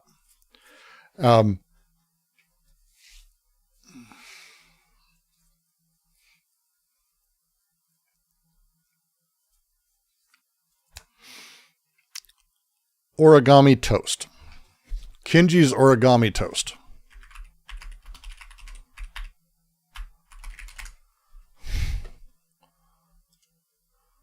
All right, let me take one bite. So this is Kenji Lopez, who's probably one of my favorite. I don't know. Is there such thing as a cooking commentator or communicator? Chef John is my favorite, like actual recipe guy because he's insane. The number of recipes that I've gotten from him that are wonderful. He's never disappointed. Kenji, usually more complex. Not this. This is a very easy one. And wondered what it would taste like with a Honda toast, egg toast. So he's got a burner and a pan. Do you have these things, Goddard? A burner and a pan. I'm going to wait. Burner and a pan. If you don't have these things, I will find another recipe for you. But this is a recipe that you can do many times, and you will not do it right the first time. But by the 5th or 6th time, you'll get good. The pan is cast iron. That doesn't matter. You're perfectly fine. Doesn't have to be, this is not a nonstick pan. He doesn't use nonsticks. He's just got a very, very, very beautifully seasoned carbon steel pan. And essentially, the way that's done is you have like a big flat top. You make some toast on it, buttered toast. Then you break some eggs into it. You mix into the eggs onions, cilantro, chilies, some other flavorings, some spices. And then you fold the eggs around the toast. And it ends up this sort of like hybrid. So in the pan, and you don't have to do all of them. He's doing basically an entire set. Is Canadian bacon, just a circle of it. We call it Canadian bacon here in the States. 2 slices of the sort of rounded ham, and then the egg muffin. Okay. And so the muffin goes in, right? And you butter it, put it in, and then notice it's not on yet. It's not on yet. It's just in there. He's going to basically start by mixing up 2 eggs, beating them in there, adding in his flavorings between, and other things. sort of between French toast and an egg sandwich, because the egg kind of absorbs into the bread a little bit. And I thought it looked really cool. Bacon's not allowed here. Just a circle of anything. It can be turkey bacon. Turkey bacon's allowed in a lot of places. And wondered what it would taste like with American egg sandwich, breakfast sandwich ingredients. And so that's what I did. And I made it, and it was delicious, and people seemed to enjoy watching it. So it cracks the 2 eggs. So yeah, so I'm going to make it again here. You know, I at that time I kind of told myself, oh, I'll make this more regularly. Are pans seasoned by normal everyday cooking, or do I just rub in spices? Do not do that. Do not do that.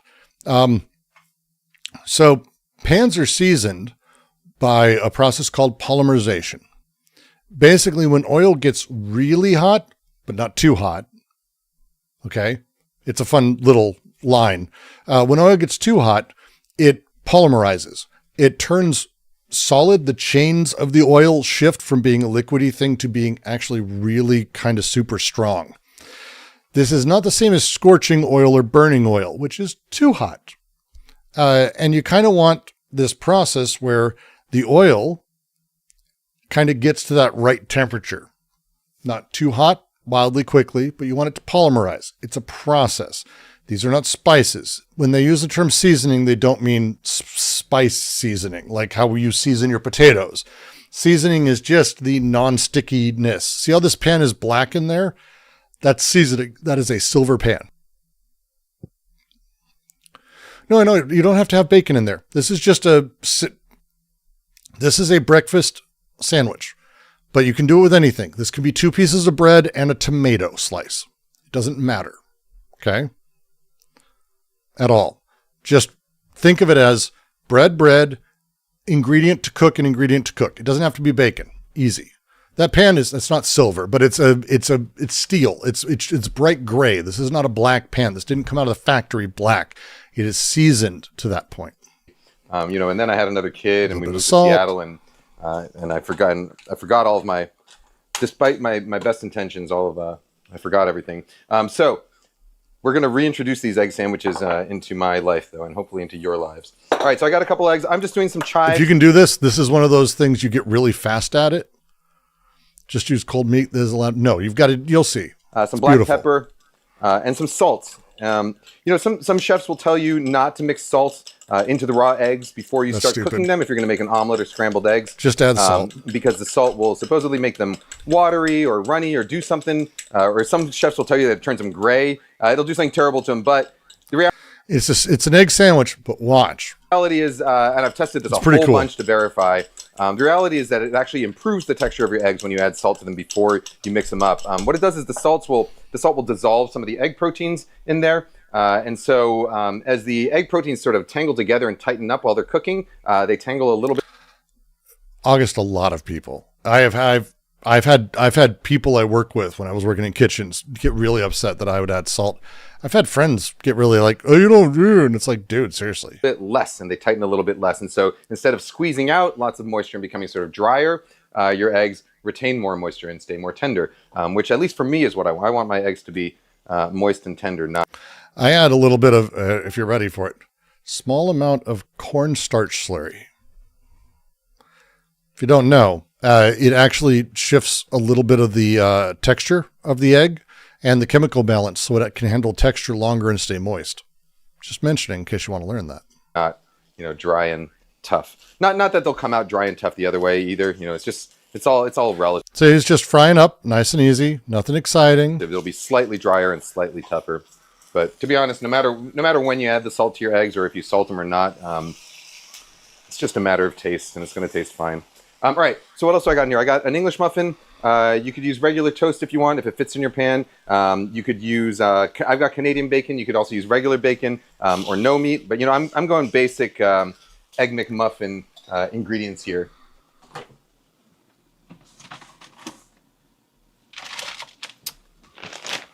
Also going to grab a couple slices. Yeah, I appreciate also that Kenji cooks with painted nails. I appreciate it. This is American cheese.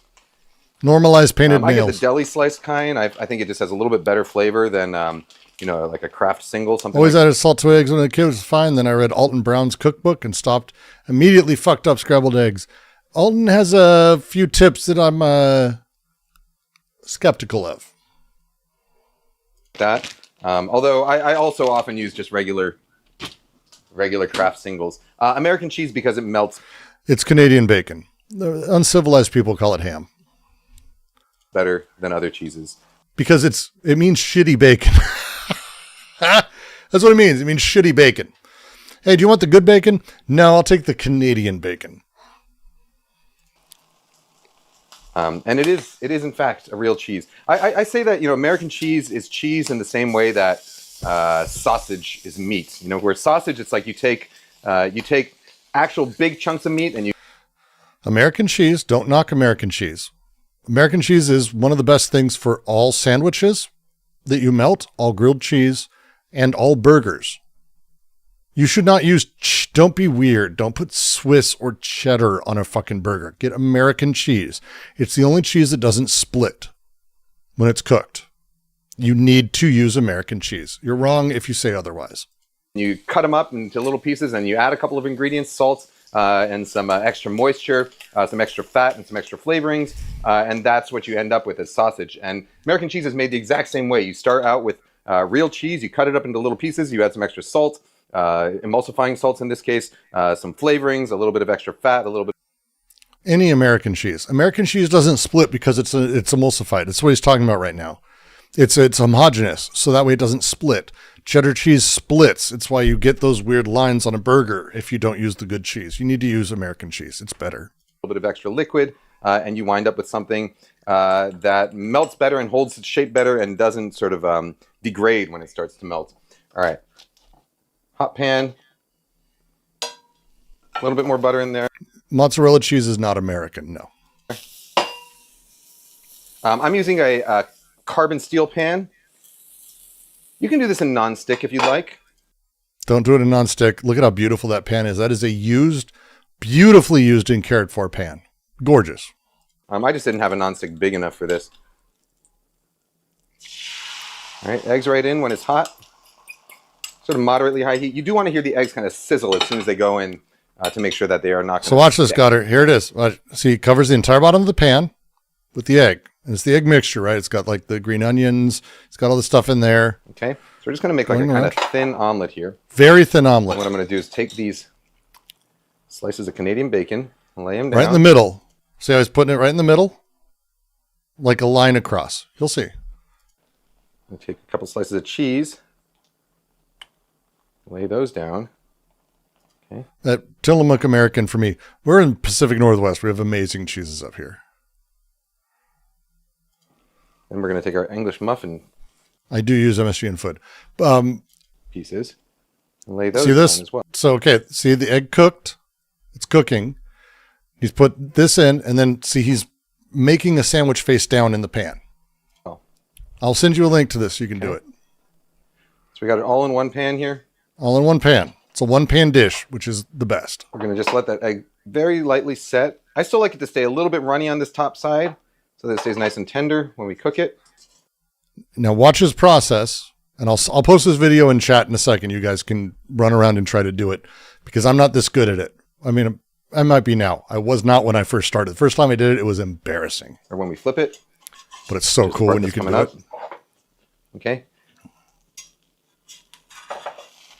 If you're very brave, you can try and just flip it the pancake chef way. But I'm going to use a spatula here. Ready? 1, 2, 3.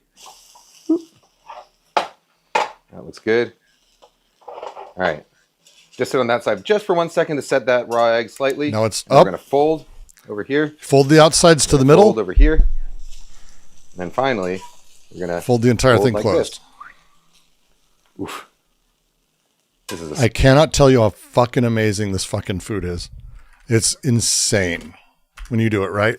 It's insane. Sloppy one. I got a slopper. Are you familiar with sloppers? There's a style of hamburger from Pueblo, Colorado called the slopper, called the Pueblo slopper, which sounds like I don't know. It sounds like a sex act. But Pueblo slopper is a hamburger, a cheeseburger that's served in a bowl with a pot where you pour green chili over the top of it. And green chili, if you can get it from the Durango Diner. If you're ever, by the way, going through Durango, Colorado, Durango Diner grilled chili, it's my favorite green chili in the fucking world. It's amazing. It gets real sloppy. So I guess this is not technically a slopper, but I don't know what I'm talking about. All right. All done. I need to go cook me a food. Fast and easy. I've made biryani. What do you think? I think it's a fun way to make. I'm a big fan. It's like it's both it's delicious and it's challenging. It gets your mathematical brain thinking a little bit as you sort of consider the folds.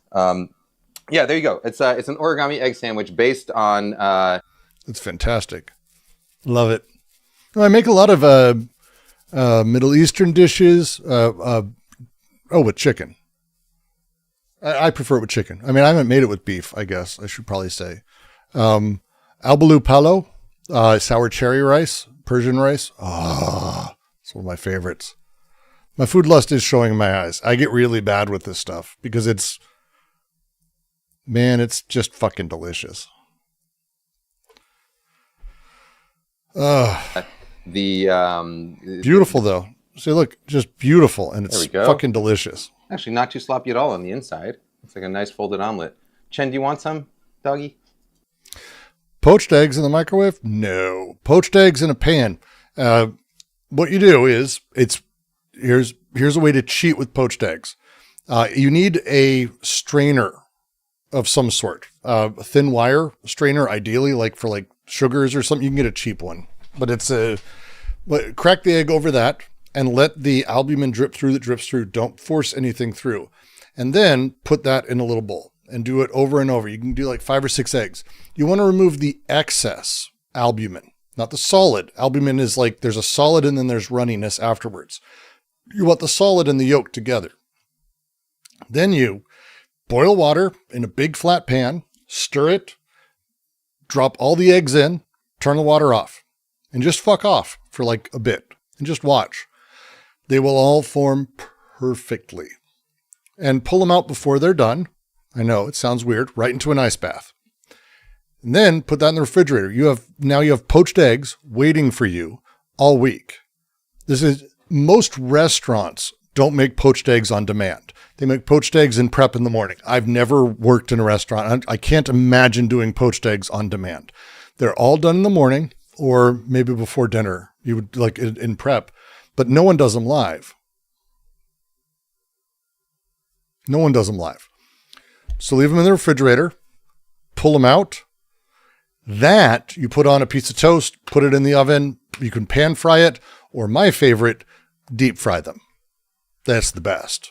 Is cover in flour, cover in yolk, cover in panko, fry in a pan. Amazing. It's amazing. I've had camel. I haven't had camel biryani. Camel's disgusting. It's not for me. I tried. I really tried. I tried camel milk too. No. But hump fat is awesome to cook with and doesn't have a bad flavor with it. It's phenomenal to cook with. Hump fat is a thing, by the way, like hump fat. I didn't know it was a thing. Mostly I think I bought it because it sounded funny. I said hump fat. Have I tried balut? I have tried balut. Don't do that. Balut's not on my list of most disgusting foods I've eaten. It's just in the ones that like I just wish I hadn't almost. But it wasn't disgusting. It was just unpleasant, like not enjoyable. You travel through the back roads of China, Ukraine, and Russia, and you will have a lot of food you don't expect. A lot.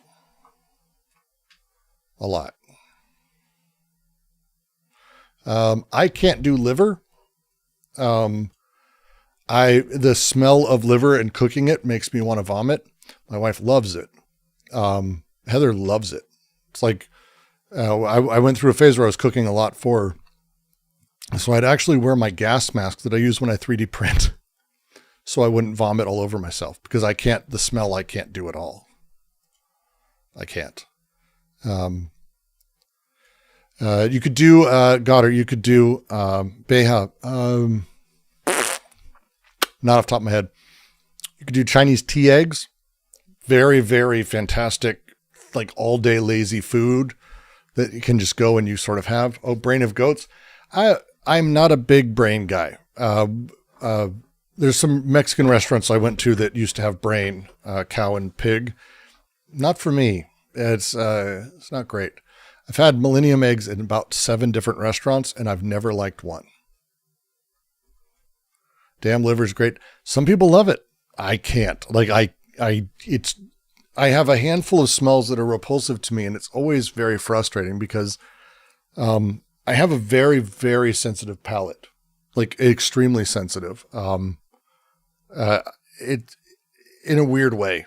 And I'm just very sensitive to smells and everything. Liver, seaweed, but that's not seaweed as part of food. Seaweed stand alone. Sushi is one of my favorite foods on the fucking planet. But it's specifically like seaweed / furikake, shaved dry fish. Repulsive, but sushi and fish I adore. So everything's very different. Lots of things get me. Century eggs are pretty. I've had some beautiful ones. I cannot stand the flavor at all. I like beef heart. I like, have I had ligma? Have you had ligma? Lingua. I've eaten at, just assume the answer is mostly yes. I haven't had human flesh. We'll just like set that up. Like I'm a weird foodie. I've cooked everything you're talking about personally. Here's a food I wish we did more of. Alligator. Alligator is easily my favorite food that no one has ever had. Like I'm stunned we don't more often eat gator. Gator is phenomenal. Like it's lobster meets steak. I don't know how else to describe it. Like it's lobster meets steak. It's so fucking good. Oh God, gator's so good. It's crocodile's not far. Crocodile's similar.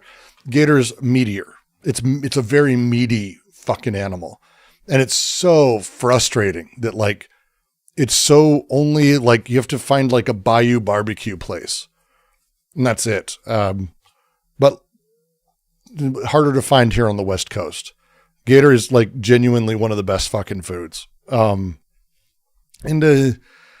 more sustainable, weirdly, they eat garbage. Like gator farms should be a thing. And I find it very frustrating that we don't do that.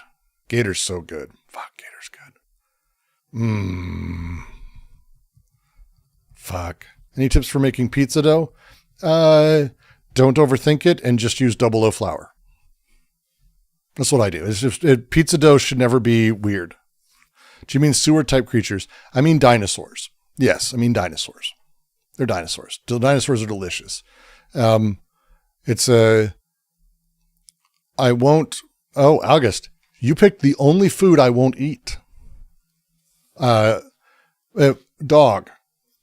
That was an accident. I was in a country in Asia, and the stereotype's true, just depending. Not very good. But octopus, I won't eat. I actively won't. I had a weird connection. I worked in a fish shop for like 3 months that had an octopus, and I had a weird connection with it. And it's like fucked me up forever for eating octopus. They're not real. I don't know how else to put it. Like, it's not that they're alive or anything. I think they exist in a way that is very much alien and truly amazing. And it's the only animal I like. If I was starving and it was like an octopus guy, I couldn't do it. I'd starve. I'd be like, I'm good. I'll just cut my leg off. Like, they're very intelligent. They're not, to me, they redefine what intelligence means, because they don't work as people think, and their bodies don't work as they think.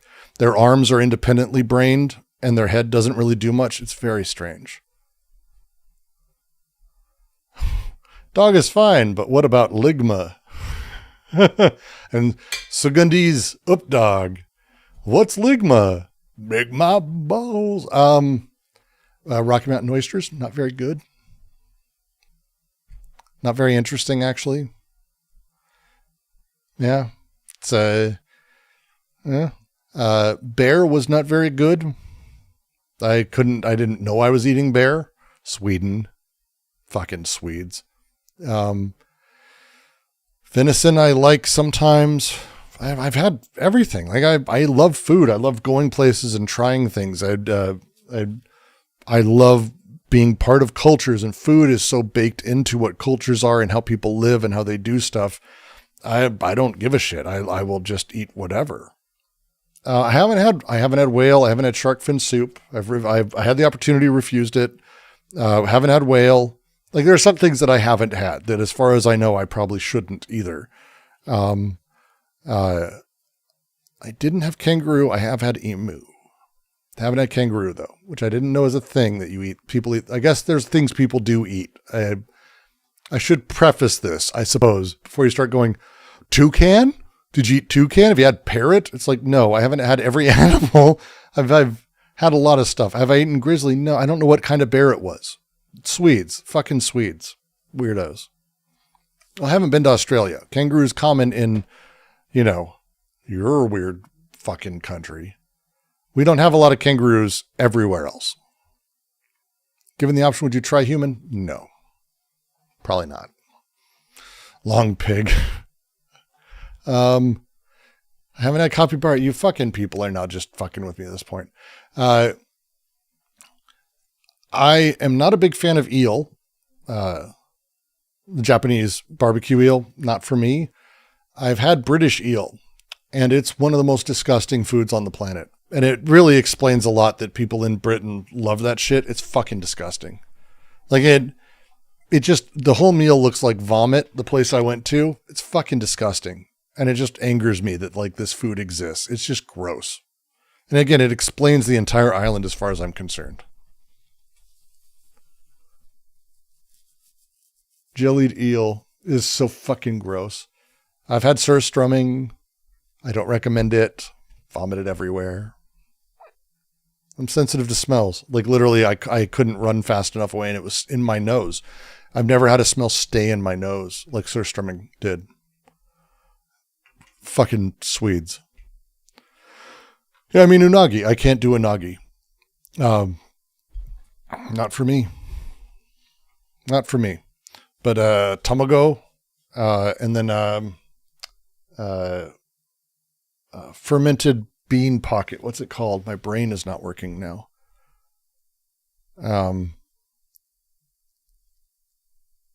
It's a sushi. It's the fermented bean curd pocket. Oh, it's one of my favorites. Oh God, now I have to look it up. Fermented bean curd pocket sushi. The fermented soy stuff. Yeah, inari. Oh God, inari is like my favorite thing. Have I eaten bugs? Yeah. I had a scorpion and a few others when I was in China. They sell them in the market there. There's this lady like sitting with a big bucket, like chopsticks, like popping off the fucking thing. And then like putting them into a thing and someone else going, you go, yeah. And they go, okay. And then they fucking spear it and put it on fire. roast scorpion. It was good.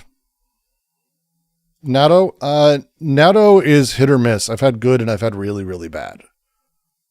Natto's fascinating in that sense for me. I find it interesting because it's like, it's hard to say if it's good. I can't tell you. We're going to a Japanese restaurant in August. We will take you to a good one. But it's the place I'm in. I'm outside Portland on the north side, the other side of the river, Washington.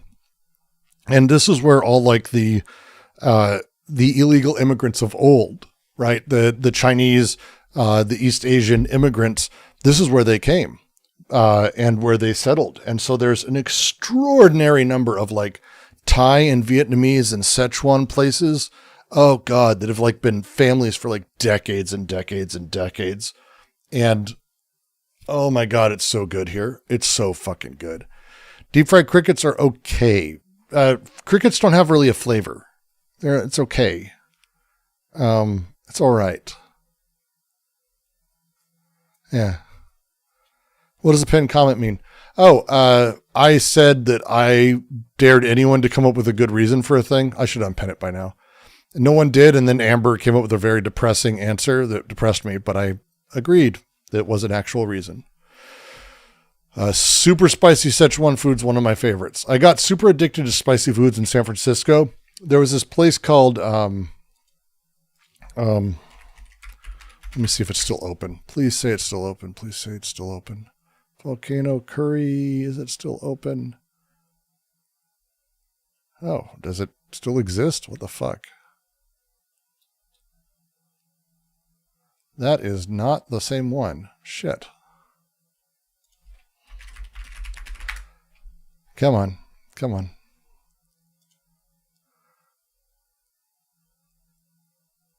Here it is. Yeah. Fuck. Oh, this was so good. So this is Volcano Curry. And they have this hilarious menu. Let me see if I can find it. It's on the other side of the room.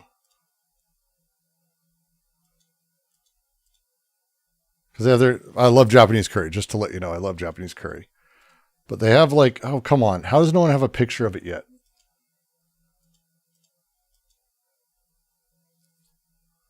There's the level of spice, mild, which means none. Medium, hot, or volcano. And then they have a special menu where you can go, hey, I actually can go beyond that. I don't recommend it for people. But oh my God, it's so good.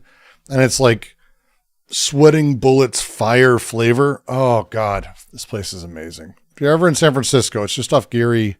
Wonderful little hole in the wall. Some of the best Japanese curry in the city. I'm glad they're still open. It makes me happy. Makes me so happy. Japanese curry is like the best. But it is, it'll wake you up. It'll wake you the fuck up. That is for sure. Because there's the joke. It's like, there's spicy for white people, and then there's spicy for Asian people. And I don't think it's racist, or I think it's just the way that this works. If you go to an Indian restaurant and it's very common. It's when I worked at did this. If a white person said they wanted something spicy, it was always downgraded to like mild because the way spice works in different cultures is so fucking different. And Indian food that is spicy will tear through you if you're not ready for it. It'll tear through you. Like, that's one of my favorite things is when I would take people to Volcano Curry, or I'd go to my favorite Indian place, which had this insane vindaloo and butter chicken. It was crazy, but it was spicy. And they'd be like, oh, I'm fine, don't worry. And I'd be like, no, dude, seriously.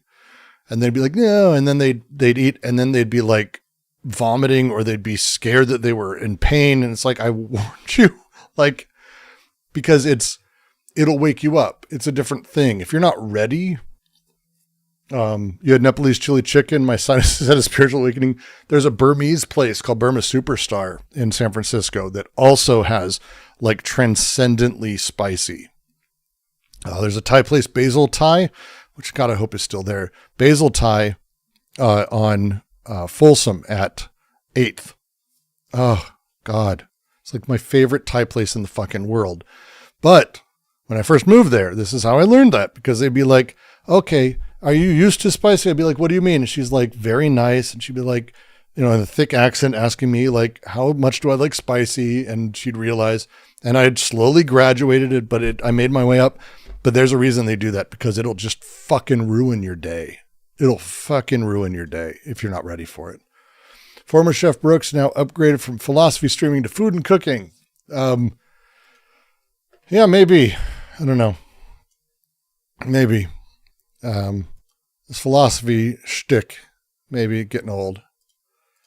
But I'm getting old. And on that note, I am old at this point. And so I'm going to be heading off. I'm going to go get my kids to bed, pack up. I've got a plane waiting for me tomorrow, which is going to be its own thing. Oh no. Wait, I'm going to actually maybe send you. Is this happening soon?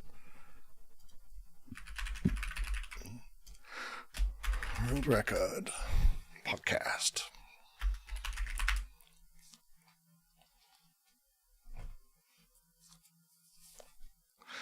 When is this coming on? Come on. Premieres at midnight. That's 45 minutes away, but I will send you over there. So, my friend Brendan has a podcast called the World Record Podcast, Brendan Walsh. I think he's fucking out of his mind, and I adore it. And he is just insane, like flatly out of his fucking skull. So, this is his upcoming video. Taking an autism test and winning Powerball is his upcoming show. That's happening in about 45 minutes. And I think that would be a perfect place to send you. Give some love to Brendan. He has too many puppets and he sings. It's going to be a whole thing. Give some love to Brendan. Thank you all for following. Keep an eye on things over the next little bit. We'll be keeping what we can go into the stream. I'm hoping that I'm going to have time next week to be able to get back to doing more things. I have my Kintsugi project set up. I'm jazzed. But maybe a little, I'll just fucking move the computer upstairs to the kitchen and we'll do a cooking show. Because fucking, I don't know. Who knows? But we'll see. But with that, I just want to say thank all of you. As always, it's a highlight. Join us live on Discord. Come yell at me, discord.gg/DGQC. We adore that. And of course, if you want to support me, you can send memberships. Always fun. Couple bucks. Great. Best way to do it, head over to Patreon, patreon.com/DGQC. And if you are someone who wants to help push something politically a little bit, Pashy, I messaged you. I'm trying to figure out what your username is. We're going to get you in. Don't worry. We're going to get you in, Pash. Keep an eye on Operation Inflation. We're growing it and we're going to be seeing what we can do with it. And it's going to be fucking weird, but I'm really jazzed about it. So yeah, until then, give some love to Brendan and, thank all of you. And, hey, what can I say? See y'all soon enough. See y'all soon enough. See y'all soon enough. See y'all.